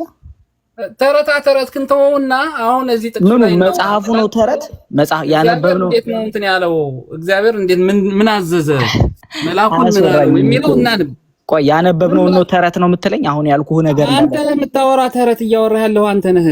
ያነበብኩት አሁን ከኤርሚ ያነበብነው በኋላ ተረቱን በኋላ አውራ። አሁን ጥቅሱ ላይ እናወራ አልኩህ። ለምንድን ነው እንዲነበብ ያልፈለከው? አባቴ ይኸውልህ ግድ የለም ያነበብነው አሁን ከኤርሚ ጋር ያነበብነው ነው ተረት ነው እያልከኝ ያለኸው አላልኩም። ያንተ ነው ተረት ኬታ መጣው ነው አንብቤ እኮ ነው ከመጽሐፍት ከቤተክርስቲያን መዛግብት አላነበብከውም። የራስህ ከራስህ ነው እኮ እያወራህ ያለው። የምን ይሄው መጽሐፍ ከፍተናል እንዲያነበብን ምን አይኔን ግንባር ያርገው እያልኩ እኮ ለዛ ማስረጃ ልሰጥህ ነው። ማስረጃውን ሰጥተውሃል። ለምንድን ነው የማታነበው? ማስረጃው ለሁለት ለማርያም ናት። ማስረጃው እንዲነበብ ያልፈለከው ለምንድን ነው? ለየትኛው ነው ማስረጃ የምትሰጠኝ? ማርያም ናት 33 ቆይ መጀመሪያ ማርያም ናት ለሚለው ነው ማስረጃ የምትሰጠኝ ወይስ ስለመላኩ እናውራ መጀመሪያ? እሺ ቆይ በእናትህ እንደማመጥ። ማርያም ናት ለሚለው ነው ማስረጃ የምትሰጠኝ ወይስ ሚካኤል ናት? ስለመላኩ ነው አልኩህ እኮ እንዴ ጆሮ። ስለማርያም ማስረጃ የለህም? የማርያምን ማስረጃ የለህም? መጀመሪያ የመላኩን እናወራለን። የማርያም ደግሞ በኋላ እናወራለን። ችግር የለም። ሁለት ጊዜ ነው መና የወረደላቸው ለእስራኤላውያን። ቀጥታ እስኪ እንለዛ አሁን እኔ እኮ እንድንግባባ ነው ወንድሜ፣ ላሳፍርህ አይደለም። እንድንግባባ ከፈለክ መጀመሪያ ጥቅሱ ላይ ጥቅስ አምጥቼልሃለሁ እና ነው ጥቅሱ። ቆያ መጀመሪያ እናጥራ። አሁን የማርያምን ነው ወይስ የሚካኤልን ነው የፈለግከው ማስረዳት? ሚካኤል መና እንዳወረደና እንዳበላቸው ልታሳየኝ ነው ወይስ ማርያም ስለመላኩ ላሳየህ ነው? የማርያምንስ በኋላ እሱን ደግሞ አንድ ሁለቱን አንድ ማናደርገው። አሁን ሚካኤል ከሰማይ መና አውርዶ እስራኤላውያንን እንደመገበ ማስረጃ አለህ ከእግዚአብሔር ቃል? ጥቅሱን መጀመሪያ እናንበው። መጀመሪያ ማስረጃው እኮ የእግዚአብሔር ለምንድን ነው እንዲነበብ ያልፈለከው? አንብበነው እኮ ነው። አሁን ገብተህ እኮ ያዙ ይልቀቁኝ እያልክ ያለው ከኛ ካነበብን በኋላ እኮ አንተ ጥቅሱ እንዲነበብ ያልፈለከው አሁን አይደል? ይኸውልህ ወንድሜ ለመግባባት ነው እያወራ ያለሁት ካንተ ጋር። ጥቅሱን ቀድመና ላንበው ጥቅሱን። እንዴት ነው ግን መግባባት የሚቻለው? እኔ እኮ በጣም እኮ አስቸጋሪ ነው። አሁን እኮ አንብበነዋል ጥቅሱን። አንተ ከመግባትህ በፊት አንብበነው። እኔ ላንበው ጥቅሱንና እኔ ራሴን ትልበለው እኮ እንዲገባኝ እኮ ነው እንድረዳ። በቃ እንዲገባህ መጽሐፍ ቅዱሱ ይነበብ እኮ ልጠይቅህ። ለሚካኤል መና ረባት እንዴት ነው በእናትህ ጋጠ ወጥ መሆን ግን ምንድን ነው የምታስረዳኝ የሚለውን ነገር እኮ እንዲገባኝ እፈልጋለሁ። መጀመሪያ ይኸውልህ ምን ስለማስረዳ የምታስረዳኝ እንዲገባኝ ወንድሜ አዳምጠኝ። የምትናገረው ነገር እንዲገባኝ እኮ ነው የምጠይቅህ። ሚካኤል ከሰማይ መናን አውርዶ እንዳበላቸው ባህር ከፍሎ እንዳሻገራቸው መጽሐፍ ቅዱሳዊ ማስረጃ ነው ልታሳየኝ የፈለከው ወይስ ምንድን ነው ወንድሜ? በጣም ግልጽ እኮ ነው። አማርኛ እኮ ነው የምናገረው አይደል እንዴ? አሁን ደግሞ አንተ እንደተናገርከው ዝም ብለህ ታዳምጠኛለህ። የፈለከው የምታሳየኝ ማስረጃ ይሄ ነው ወይ? መሀል አትግባ። እኔ ማስረጃውን ምን እንደሆነ ላስረዳ።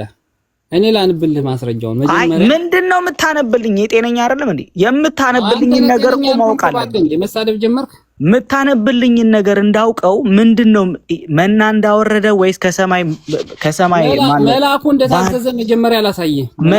መላክ ታዟል ወይስ አልታዘዘም? አይደለም እግዚአብሔር መላኩን ለሙሴ እንዴት እንደተናገረለት አልጠየቅኩህም። እሱ ማን ጠየቀ? መች ጠየቅኩህ? እሱ አልጠየቅኩህም። እንደዛ ካልሆነ አይገባህማ። አይ የጠየቅኩህን አስረዳኝ። ያልጠየቅኩህን አትበል። ያንኛው ወደዛኛው በመምጣታችን በፊት መጀመሪያ ግድ የለም ምንድነው የታዘዘው? መላኩ እንዲያደርግ ነው የታዘዘው ነው። ኦኬ ምን እንዲያደርግ ነው የታዘዘው? ከሰማይ መና እንዲያወርድ ታዟል። ቆይ ወንድሜ ይኸውልህ አንተ ተግባባ እንጂ እንዴት ነው? ቆይ አማርኛ አይደል የምናወራው ሁለታችንም።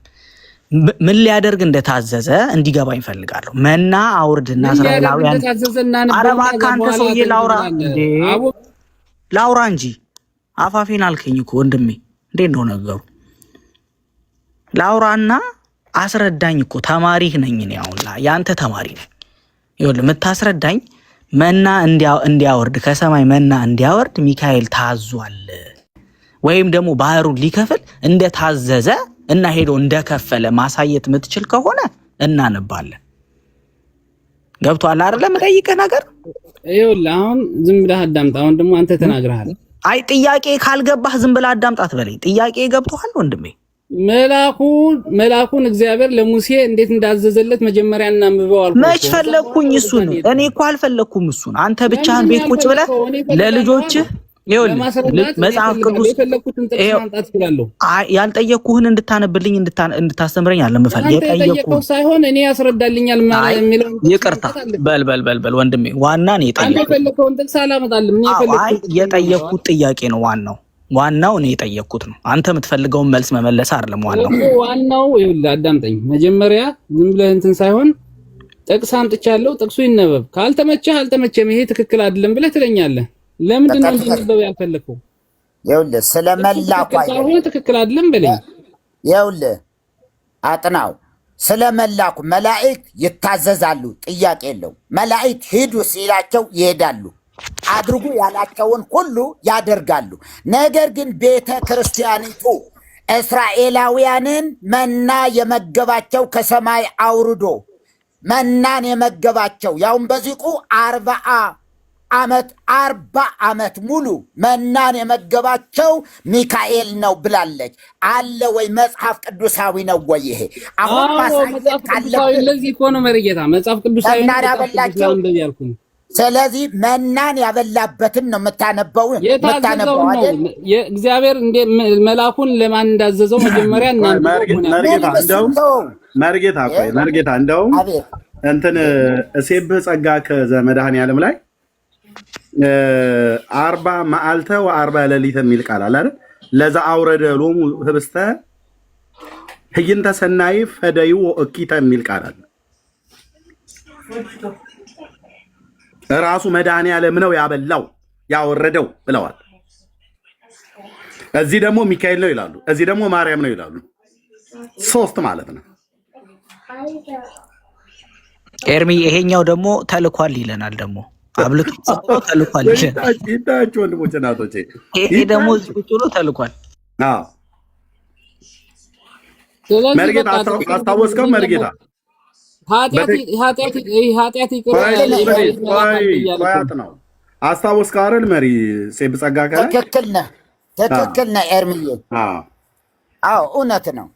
አንድ ኤርሚ ቤተ ክርስቲያኒቱ እሺ ዳጊ ቤተ ክርስቲያኒቱ ትናንት ሌሊት ሙሉ ከሊሂቅ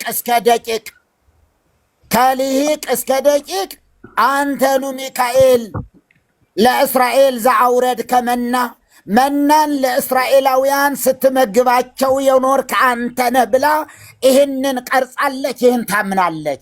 የሚቻል መልአኩ ሚካኤል ሊቀ ካህናት ነው እያለች ታመሰግነዋለች። ይኸው ትናንት ሊቀ ካህናት ሰላም አክናፍከን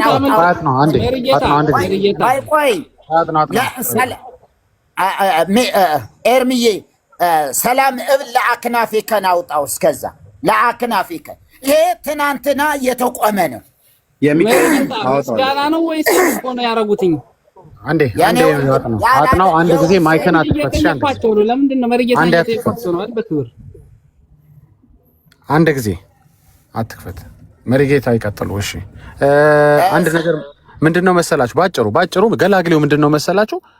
ማንም ያለው አይደለም። ቤተክርስቲያኗ ምን አለች፣ ከሌ ምን አለ፣ መዝሙሩ ላይ ምን ተባለ አይደለም። ኢየሱስ ምን አለ ነው በቃ። ኢየሱስ ምን አለ? እውነት እላችኋለሁ እውነተኛ እንጀራ ከሰማይ የሚሰጣችሁ አባቴ ነው እንጂ ከሰማይ እንጀራ የሰጣችሁ ሙሴ አይደለም። ቤተክርስቲያኒቷ ሚካኤል አለች፣ ከሌ ገብርኤል አለ፣ መዝሙሩ እንትን አለ። ምን አጨቃጨቀን? ኢየሱስ ተሳስቷል ስትለኝ ብቻ እነዚህ ሁሉ መልስ ይሆናሉ። አሁን አጥናው ወንድ ከሆነ ደፋር ከሆነ ኢየሱስ ተሳስቷል ሚካኤል ነው ያበላችሁ ይበለን እስኪ።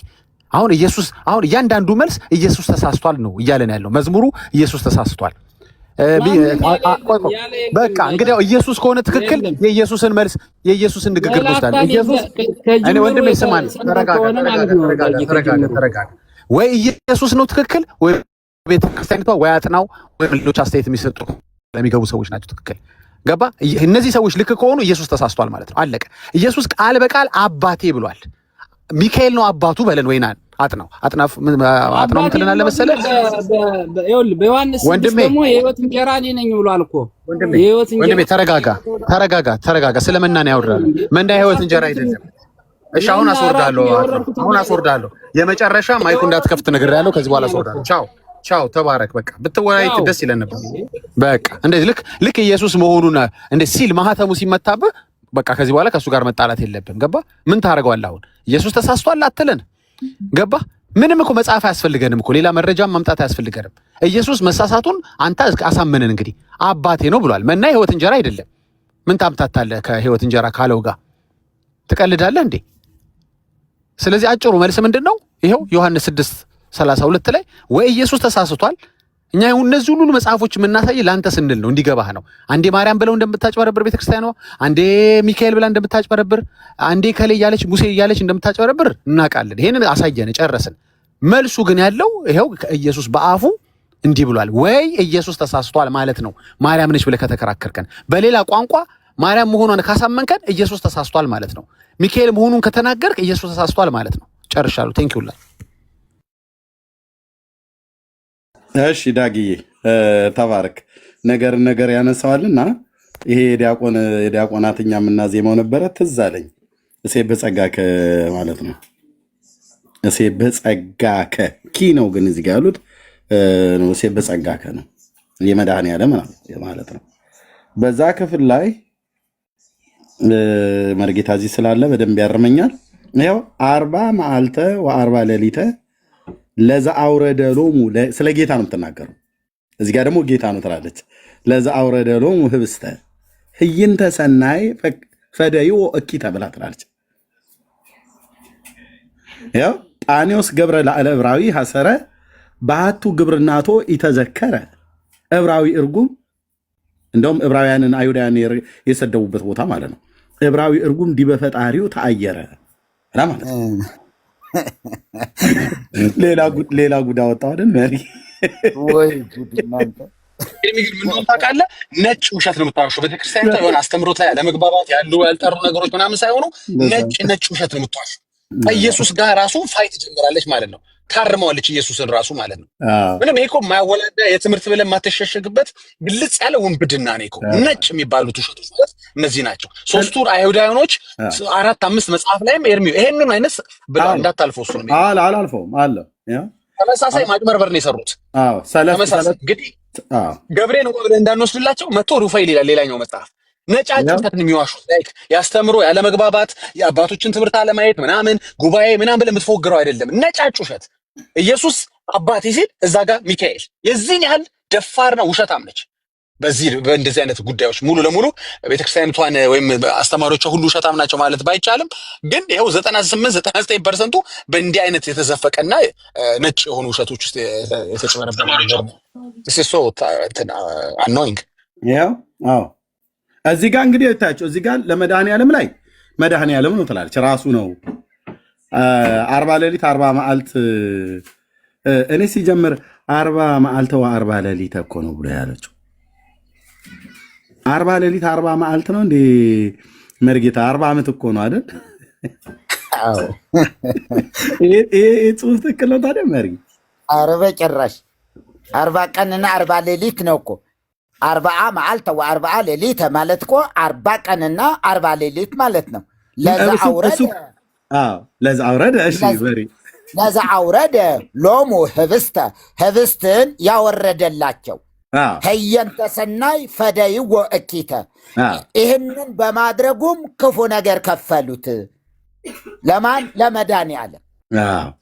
ህየንተ ሰናይ ፈደይዎ እኪተ በመልካም ፈንታ ክፉ ነገር ከፈሉት እና ታዲያ እዚህ ጋር መድኃኔዓለም ትለናለች፣ እዚህ ጋር ማርያም ነች ትለናለች፣ እዚህ ጋር ደግሞ ሚካኤል ነው ትለናለች። ምን እናድርግ ወገኖች? ቆይ እዚህ ጋር ሚካኤል ነው ለህንብርት ከላይ ሚካኤል ነው መናን የመገባቸው ትለናለች። እዚህ ደግሞ ዞር ስንል የለም እመቤታችን ኪዳነ ምሕረት እመቤቴ ነች ብለው ትለናለች። እዚህ ደግሞ መድኃኔዓለም ነው ትለናለች። ሌላ ጋር ብትጠይቅ አርሴማ ነው የሚል ነገር አይተፈም። የኛ አለማንበብ እንጂ አቡነ ተክለ ሃይማኖትም ሊሆኑ ይችላሉ። ባቢሎን ግን ሌላ ትርጉም አለው እንዴ? ባቋቋ ባቢሎን ከኑ ቀላል ለማይገባው ሰው ምን አውቃለሁ። ባቢሎን ማለት ጌታ ይፈውሳችሁ። መድኃኔዓለም፣ ማርያም፣ ሚካኤል መናናው ሰላም እብል ለአክናፊከ ሰላም እብል ለአክናፊከ ንስጣውጣው እርይ እሺ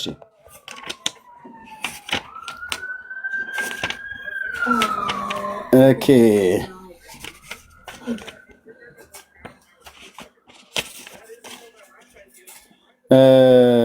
ሰላም ለዘዚአከ ነው ወይስ ምንድን ያልከኝ መሪ?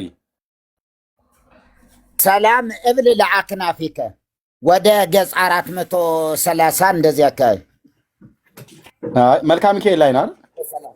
ድርሳነ ሚካኤል ላይ ሰላም እብል ለአክናፊከ ላይ ድርሳኑ ላይ ነው።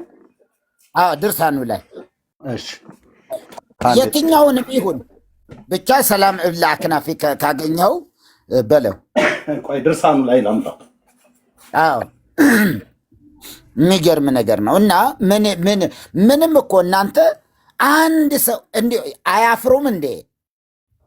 ሚካኤል ነው እስራኤላውያንን መና የመገባቸው ለሚለው ነገር ማፈር አይገባም።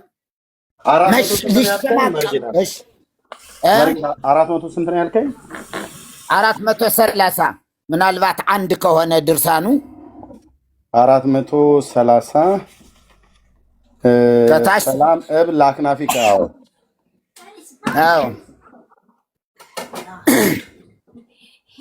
ለሰዎች እያሳየህ ብዬ ነው። ኦኬ ሰላም እብል ለአክናፊከ ዘነበልባል የሚለው ነው አለ እለሰፈሃት ሰላም እብል ታችኛዋ እሳ ቀጥሎ ያለችው እለ በሰማያት ያንበልብሉ ሰላም እብል ለአክናፊከ ሱፉሃት ላይ ሱፉሃት ኦኬ ሱፉሃት ኦኬ ያ ሱፉሃት ለሳህል ሰላም እብል ለአክናፊከ ሱፉሃት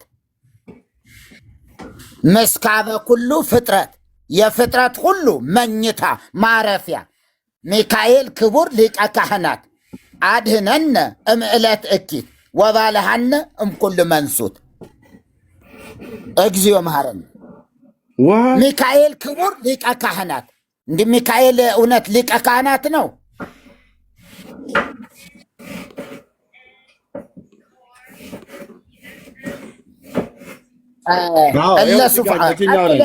እብል ለአክናፊከ ሶስተኛዋ ስፉሃት ምስካበ ኩሉ ፍጥረት ፍጥረት ሁሉ የሚያርፍበት ሚካኤል ክቡር ሊቀ ካህናት በኢየሱስ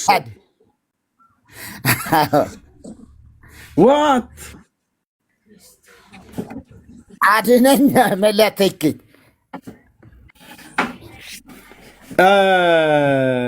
ቃሲስም ይላል እኮ የትኛው ላይ ነው? ታምረ ማርያም ላይ ነው ወይስ መልኩ ላይ ነው? የት ነው ያየሁትኝ? ሚካኤል ካህን ነው ይለዋል። ልክ ነው።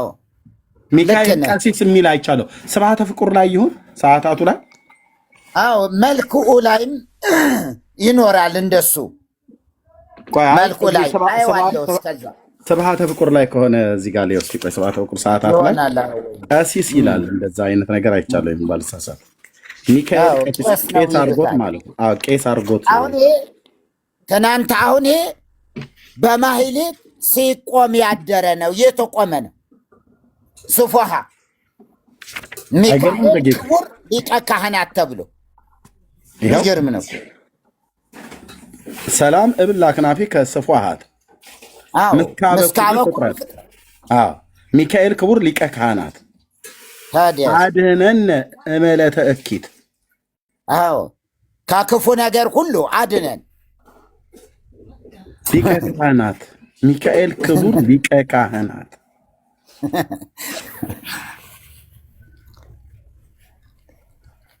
ወባልሃነ እምኩሉ መንሱት ለመድኃኒዓለም የሚባለው ነው እኮ ቅዳሴ ላይ አይተው የለ? አድነነ እምኩሉ እኪት ወባልሃነ የሚለው ልክ ነው። የመድኃኒዓለምን በቀጥታ ኮፒ አድርገው ለማን ሰጡት? ለሚካኤል። ሊቀ ካህናት ኢየሱስ ነው፣ ሊቀ ካህናት ሚካኤልም ነው። ማን ከማን ያንሳል አይነት። አቤቱ ጌታዬ፣ አቤቱ ጌታዬ፣ አቤቱ ጌታዬ፣ አቤቱ ጌታዬ።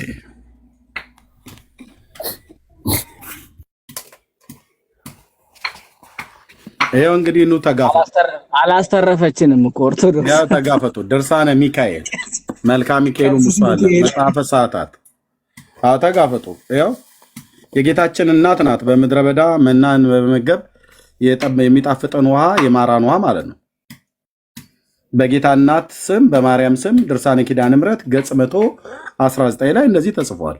እስራኤልን ከመካራ ምድር ያወጣች እሷ ናት ብለው እያሉ በጸናች እጄ በበረታች ክንዴ ሕዝቤን ከእስራኤልን ከግብፅ ምድር አውጥቻለሁ ብሎ ያለውን ጌታን እስከዚህ ድረስ ነው የተካደው።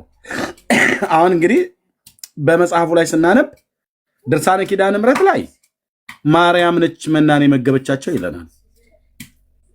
ድርሳነ ሚካኤል ላይ መልካ ሚካኤልና ድርሳነ ሚካኤል መልኩ ላይ ማለት አጠቃላይ ድርሳኑም ላይ አለ። መልካ ሚካኤልና ድርሳነ ሚካኤልም ላይ ሚካኤል ነው የመገባቸው ይላል። እዚህ ደግሞ ሴብ ጸጋ ከዘ መድኃኔዓለም ላይ 40 መዓልተ ወ40 ሌሊት ብሎ በሚለው ክፍል ላይ ይኸው መድኃኔዓለም ነው ያበላቸው ይላል። ይሄ ትክክል ነው። ኤርሚ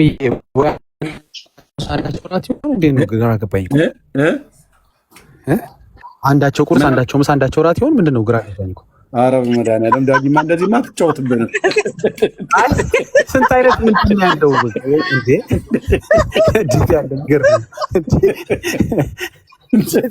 እንደዚህማ አትጫወትብንም። ከመብዛቱ የተነሳ አፕታይዘር ዲዘርት ምናምን ውላለሁ እንዴ? ይሄ ስንቱን ያበላው እንዴ? እንዴት ያለ ነገር ነው! ይኸው አሁን እንግዲህ እስኪ ይህንን እዚህ 40 መዓልተ ወ40 ሌሊት አይገርም? ተዝ ያለኝ መልኩ ላይ ነው ሴብ ጸጋ ማለት ነው። እኛ ዲያቆናቱ ምናዜመው ነው። ይኸው ለዛ አውረደ ሎሙ ህብስተ ይላል። ህብስትን ያወረደላቸው መናን ያወረደላቸው እሱን ይላል። እዚህ ጋር ስታዲያ ምን ይላል? ስብሐተ ፍቁር ሚካኤል ላይ እዚህ በመጽሐፈ ሰዓታት ላይ እዚህ ደግሞ ዘአውረድ ከመና እምላዕለ ደመና ነአ ሚካኤል ደብረ ማነው ነአ ሚካኤል ሊቀ ደብረ ሲና ይላል።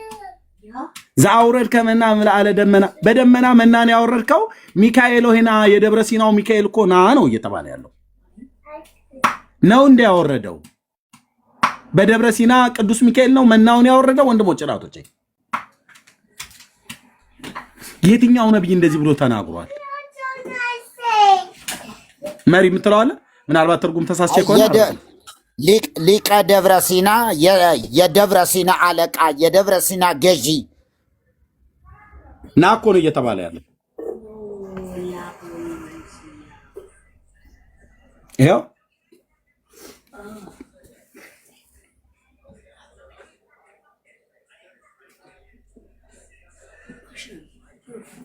አሁን ቅድም እንዳልኩት ነው።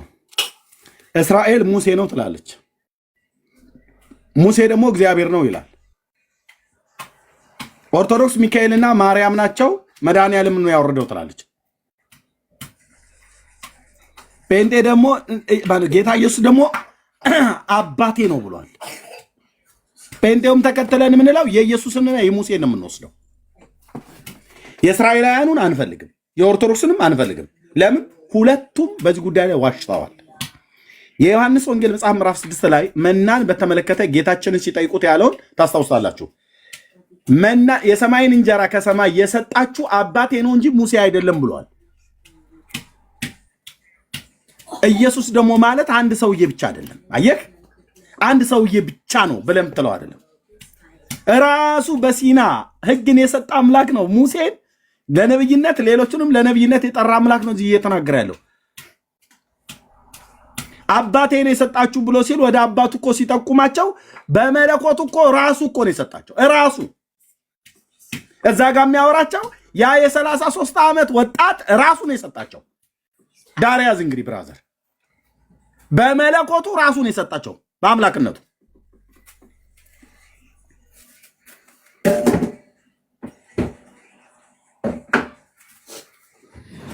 እንዴት ይሻላል ታዲያ ወንድሞች እናቶች? እንዴት ነው የሚሻለው? እስቲ አሁን ይህንን እንኳን አይታችሁ እዚህ መድኃኔዓለም ነው፣ እዚህ ማርያም ናት፣ እዚህ ሚካኤል ነው፣ እዚህም መልኩ ላይ ሚካኤል ነው መናን የሰጠ። እሺ ቅድም ዳግዬ የጠየቀኝ ሰለስቱ ደቂቅን ከነደደ እሳት ያወጣቻቸው የጠበቀች ማርያም ናት። ሰለስቱ ደቂቅን በባቢሎን አውራጃ ላይ ከነደደ እሳት የጠበቀቻቸው ያዳነቻቸው ማርያም ናት ይላል። ከዛ ደግሞ ድርሳነ ሚካኤል ላይ ሚካኤል ነው ይላል። ድርሳነ ገብርኤል ላይ ገብርኤል ነው ይላል። ድርሳነ ኡራኤል ላይ ኡራኤል ነው ይላል። ድርሳነ ራጉኤል ላይ ራጉኤል ነው ይላል። መጽሐፍ ቅዱስ ላይ እግዚአብሔር ነው ይላል። አራቱም አለኝ እዚህ። አምስተኛ እሷ፣ ስድስተኛ እግዚአብሔር ማለት ነው። ማን ነው ያወጣው? አራቱም አለኝ አይልም ብሎ የሚል ሰው ይምጣ። ገጽ በገጽ ቁጥር በቁጥር አሳየዋለሁ። መናውን መድኃኔ ዓለም ነው የሰጠው ብለውን አሜን ብለን ሳንጨርስ ኖ ማርያም ናት የሰጠችው። እንዴት ብለን ሳንጨርስ ዛውረድ ከመና እምላለ ደመና እያለች ማለት ነው። አንተኑ ሚካኤል እያለች ማለት ነው። ያው ከህፃናቱ እስከ ሊቃውንቱ ማለት ነው። ውሸት በአማረ ዜማ በሚያምር ድምፅ በጣም ድምፃዊ ናቸው እኚህ ጳጳስ።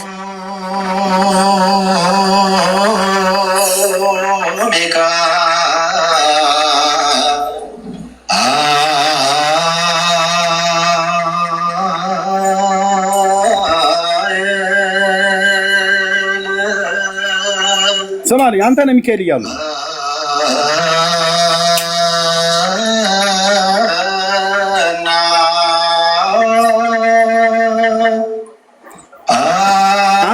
ዜማ ስሰማ ውሸት ያለበት ይመስላል ነው ብራዘር። አሁን ይህንን አስኬማ ስታይ ውሸት የሚዋሹ ይመስላል። ከእድሜያቸው ከእውቀታቸው የተነሳ ማለት ነው። እያወቁ ነው የሚዋሹት ወይስ አያውቁ ነው?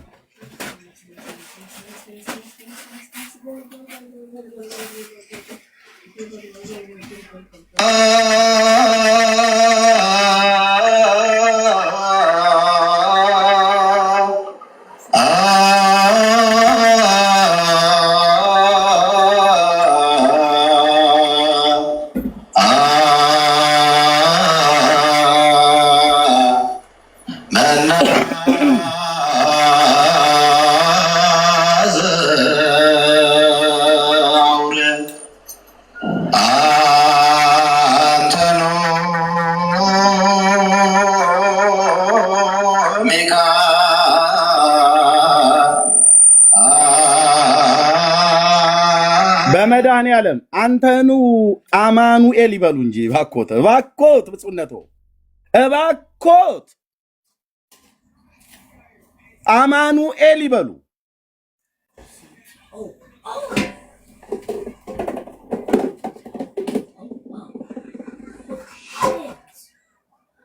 በጌታ በኢየሱስ ክርስቶስ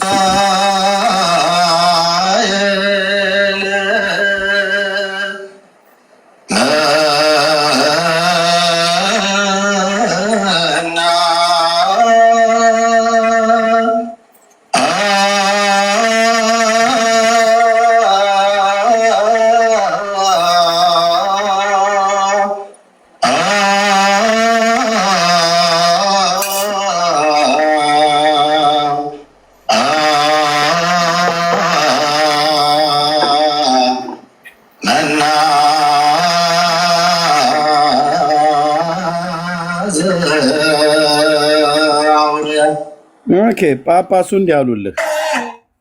አንተኑ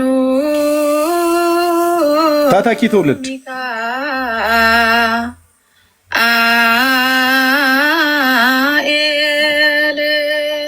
ወይኔ ህዝቤ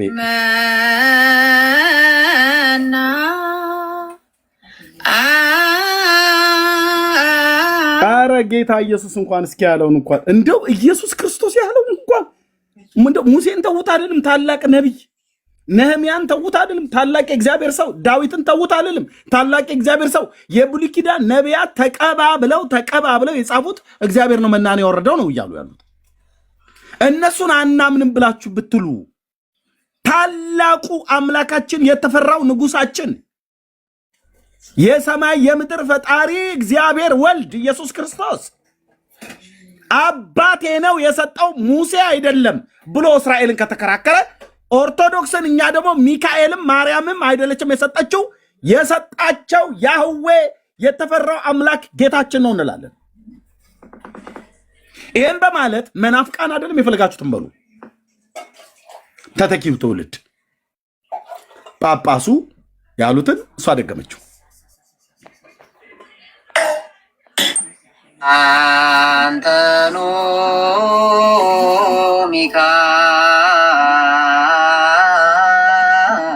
ሚካኤል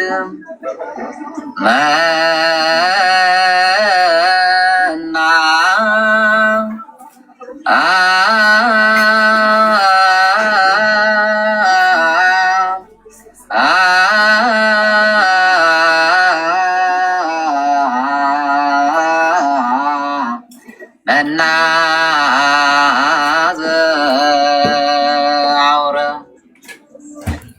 ተተኪው ትውልድ ወንዱ ማለት ነው። ሴቷ ወንዱ፣ አዳጊ ህፃናት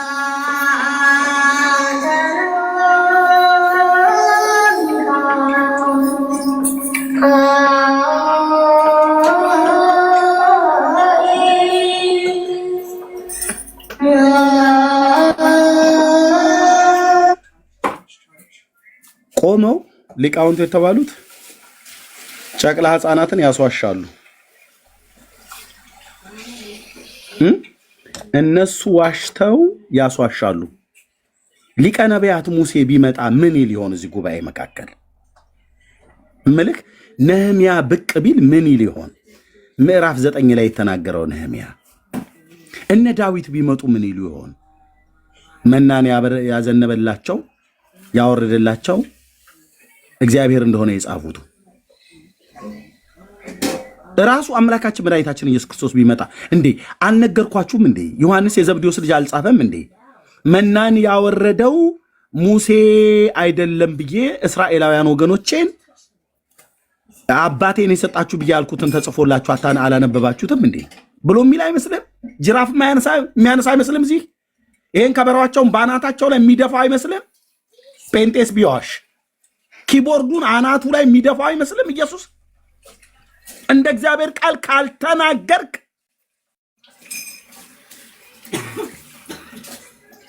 ገበታቸውን የገለበጠ ጌታ ያልፍ ይመስልሃል? እንደዚህ አይነቱን ውሸት በሕፃኑና በጳጳሱ መካከል ምንድን ነው ያለው? ጳጳሱን በዜማ ነው የዋሹት፣ ሕፃኑን በዜማ ነው የዋሸው። ትውልድ መበከል ይልሃል። ይሄ ነው በምን በውሸት። አሁን እዚህ አንቶኖ ሚካኤል ብለው የሚለውን አዜሙት አይደል? በድርሳኑና በመልኩ ላይ ያለው በድርሳነ ኪዳኖስ ላይ ማርያም ነች ይላል። በሴት በጸጋ ከስ ቅድም ያሳየኋችሁ ላይ የመድኃኔ ዓለም ላይ ይኸው 40 መዓልተ ወ40 ሌሊተ ለዛ አውረደ ሎሙ ህብስተ እያለ ማለት ስለ መድኃኔ ዓለም አንተን ያወረድክላቸው እንደ ሰናይ ፈደይዎ እኪታ መልካም ባደረክላቸው ፈንታ ክፉን መለሱልህ።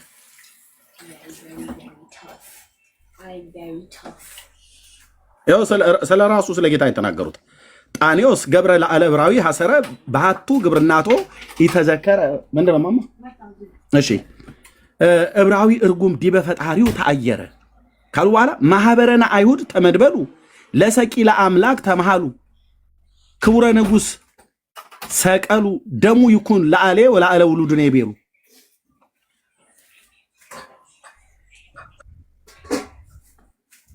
መርጌታ ክቡረ ንጉሰ ክቡረ ንጉሰ ሰቀሉ ክቡሩን አምላክ ንጉሱን ሰቀሉት።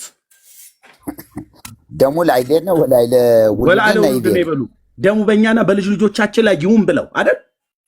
አዎ ሰቀሉት። እዚህ እንግዲህ እንደዚህ መናን ያወረደላቸው በክፉ ፈንታ በመልካም ፈንታ ክፉ መለሱለት እያሉ ማለት ነው። እዚህ መድኃኔ ዓለም ነው ትለናለች። ቀደም እንዳልኳችሁ አሜን ብለን ሳንጨርስ ማርያም ነች ትለናለች። ጥያቄ ትፈጥርብናለች። እሱን ሳንጨርስ ሚካኤል ነው ትለናለች። በመልኩም በድርሳኑ እመኑኝ ያልኳችሁ ብንፈልግ አቡነ ሀብተ ማርያም ነው ብሎ የሚልም እናገኛለን። ተክለ ሃይማኖትም ነው ያወረደው ብለን የሚል ነገር እናገኛለን። እዚህ ቤት እግዚአብሔር ብቻ ይፈውሳትችን ቤተክርስቲያን። ደግሞ እኮ ሚካኤል መጽሐፈ ሰዓታት በያዝከው መጽሐፈ ሰዓታት ላይ የቅዱስ ሚካኤል ስብሐተ ፍቁር አለ አይደለ? አላው ገጽ 270 ላይ ኦኬ ገጽ ስንት መርጌታ?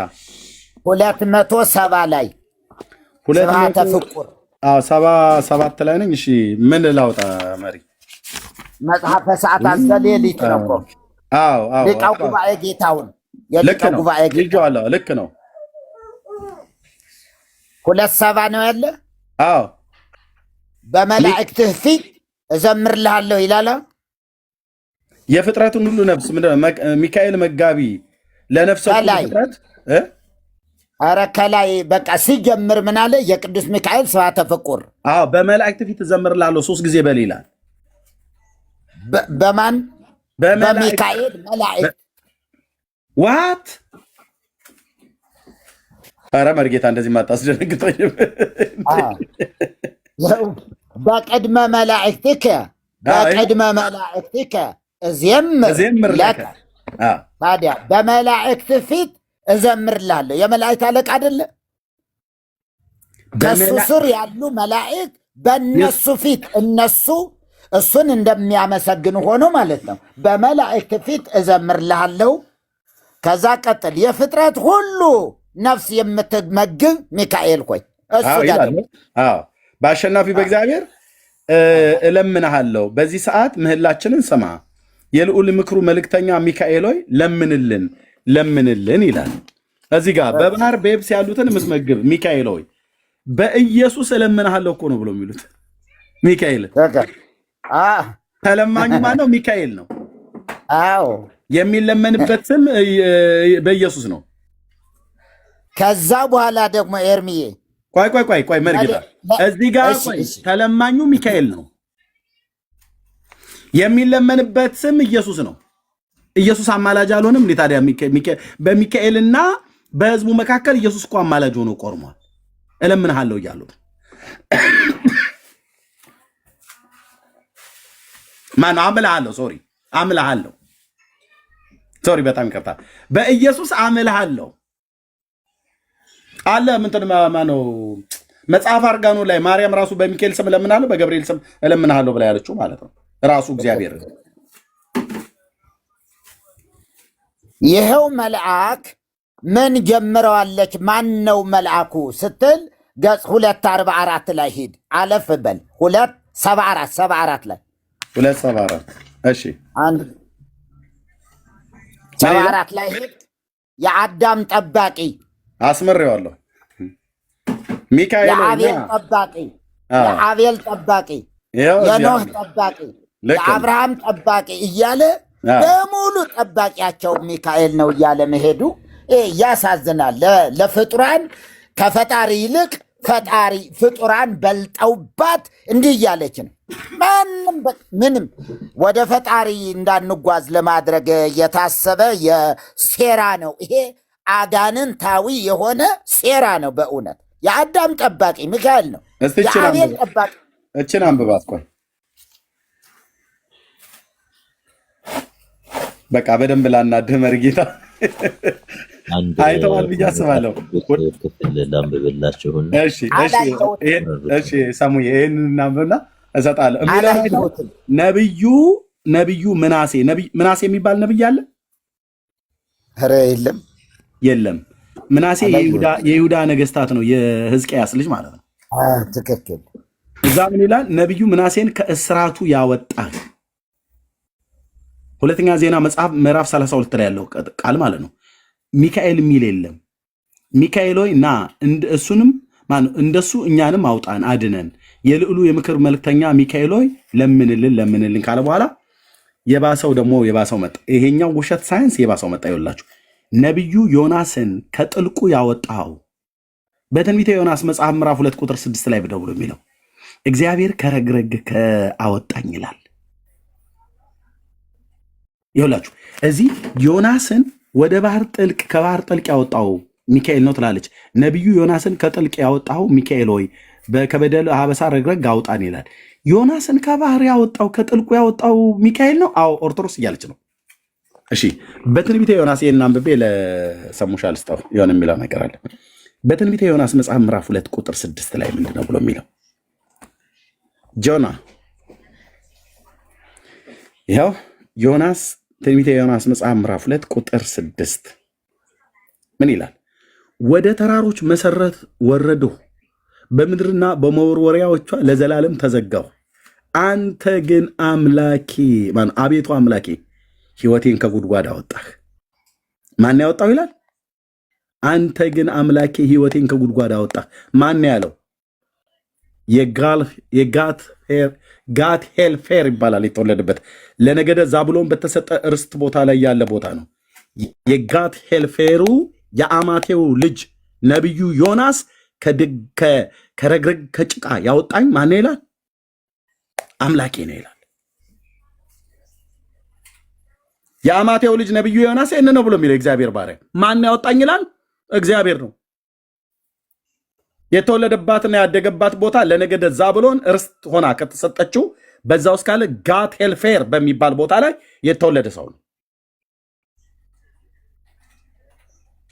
እዚህስ ኦርቶዶክስ ሚካኤል ነው ያወጣችው። ዮናስ ስለ ራስ ምን ትላለህ? ጌታ ነው ያወጣኝ። አቤቱ አምላኬ ሕይወቴን ከጉድጓድ አወጣህ። ኦርቶዶክስ ሚካኤል ነው ከጉድጓድ ያወጣው። እዚህ ላይ ነው የደረሰው። ሰሙሻ መቀጠል ይችላል። እንኳን ደህና መጣሁ ወንድሜ። በክርስቶስ ኢየሱስ ክርስቲያኒት የሆናችሁ የክርስቶስ ቤተሰቦች እንደምን ቆያችሁ? ሰላም። እኔ እዚህ ጋር እንደ መጽሐፍ ቅዱስ ክፍልን ላንብብላችሁና መዝሙረ ዳዊት ሃርድ ኮፒው ላይ ምዕራፍ 67 ምዕራፍ 77 ህዝባር 78 ላይ እንዲህ ይላል። በደንብ ስሙ። ከቁጥር 1 ጀምሮ ላንብብላችሁ። ሕዝቤ ሆይ ሕጌን አድምጡ፣ ጆሮአችሁንም ወደ አፌ ቃል አዘንብሉ። አፌን በምሳሌ እከፍታለሁ፣ ከቀድሞ ጀምሮ ያለውን ተምሳሊትና እናገራለሁ። የሰማነውን ያወቅነውን አባቶቻችን የነገሩንን ለሚመጣ ትውልድ ከልጆቻቸው አልሰወሩም። ኃይሉን ያደረገውን ተአምራት ተናገሩ፣ ለልጆቻቸው ያዘዘውን ምስክር በያዕቆብ አቆመ። ትውልድ የሚወለዱ ልጆች ያውቁ ዘንድ ተነስተው ለልጆቻቸው ይናገራሉ፣ ተስፋቸውንም በእግዚአብሔርንም ሥራ እንዳይረሱ ትእዛዝንም እንዲጠብቁ እንደ አባቶቻቸው እንዳይሆኑ የምታስመርር ትውልድ ነፍሷ በእግዚአብሔር ዘንድ ያልታመነች ካለ በኋላ የኤፍሬም ልጆች ለሰልፍ ታጥቀው ቀስትንም ገትረው በሰልፍ ቀን ወደ ኋላ ተመለሱ። የእግዚአብሔርን ኪዳን አልጠበቁም፣ በሕጉም ለመመላለስ እምቢ አሉ። መልካም ስራውንና ያሳያቸውን ተአምራቱ አገር በጣኒዮስ በረሃ በአባቶቻቸው ፊት የሰራውን ታምራት ባህርን ከፍሎ ክምር አቆመ። ቀን በደመና መራቸው፣ ሌሊቱንም ሁሉ በእሳት ብርሃን። አለቱን በምድረ በዳ ሰነጠቀ፣ ከጥልቅ እንደሚገኝ ያህል በብዙ አጠጣቸው። ውሃን ከጭንጫ አወጣ፣ ውሃንም እንደ ወንዝ አፈሰሰ። ነገር ግን ይበድሉት ዘንድ እንደገና ደገሙ። ልዑልን በምድረ በዳ አስቆጡት። ለነፍሳቸው መብልን ይፈልጉ ዘንድ እግዚአብሔርን በልባቸው ፈተኑት። እግዚአብሔርን እንዲህ ብለው አሙት፣ እግዚአብሔር በምድረ በዳ ማዕድን ያሰናዳ ዘንድ ይችላልን? አለቱን መታ፣ ውሆችም ወጡ፣ ወንዞችም ጎረፉ። እንጀራን መስጠትስ ይችላልን? ለሕዝቡስ ማዕድን ያዘጋጃልን? እግዚአብሔርም ይህን ሰምቶ ተቆጣ፣ በያዕቆብ ላይ እሳት ነደደ፣ መዓትም በእስራኤል ላይ መጣ። በእግዚአብሔር አላመኑምና በመድኃኒቱም አልተማመኑምና። የደመናውንም ከላይ አዘዘ፣ የሰማይንም ደጆች ከፈተ፣ ይበሉም ዘንድ መናን አዘነበላቸው። የሰማይንም እንጀራ ሰጣቸው፣ የመላእክትንም እንጀራ ሰው በላ፣ ስንቅንም እስኪተርፋቸው ላከላቸው። ከሰማይ የምስራቅን ነፋስ አስነሳ፣ በኃይሉም የደቡብን ነፋስ አመጣ። ስጋን እንደ አፈር የሚበረብሩትን ወፎች እንደ ባህር አሸዋ አዘነበላቸው። በሰፈራቸው መካከል በድንኳናቸውም ዙሪያ ወደቀ። እያለ ይቀጥላል። እስከ መጨረሻ አንብቡት። እንግዲያውስ መጽሐፍ ቅዱስ ምን ይላል? በኦሪት ዘጸአት ምዕራፍ 13 ከቁጥር 21 እስከ 22 ያለው እንዲህ ይላል። በቀንና በሌሊት ይሄዱ ዘንድ መንገድ ሊያሳያቸው፣ ቀን በደመና አምድ ሊያበራላቸው፣ ሌሊት በእሳት አምድ እግዚአብሔር በፊታቸው ሄደ ነው የሚለው መጽሐፍ ቅዱስ። እና ቀጥሉ።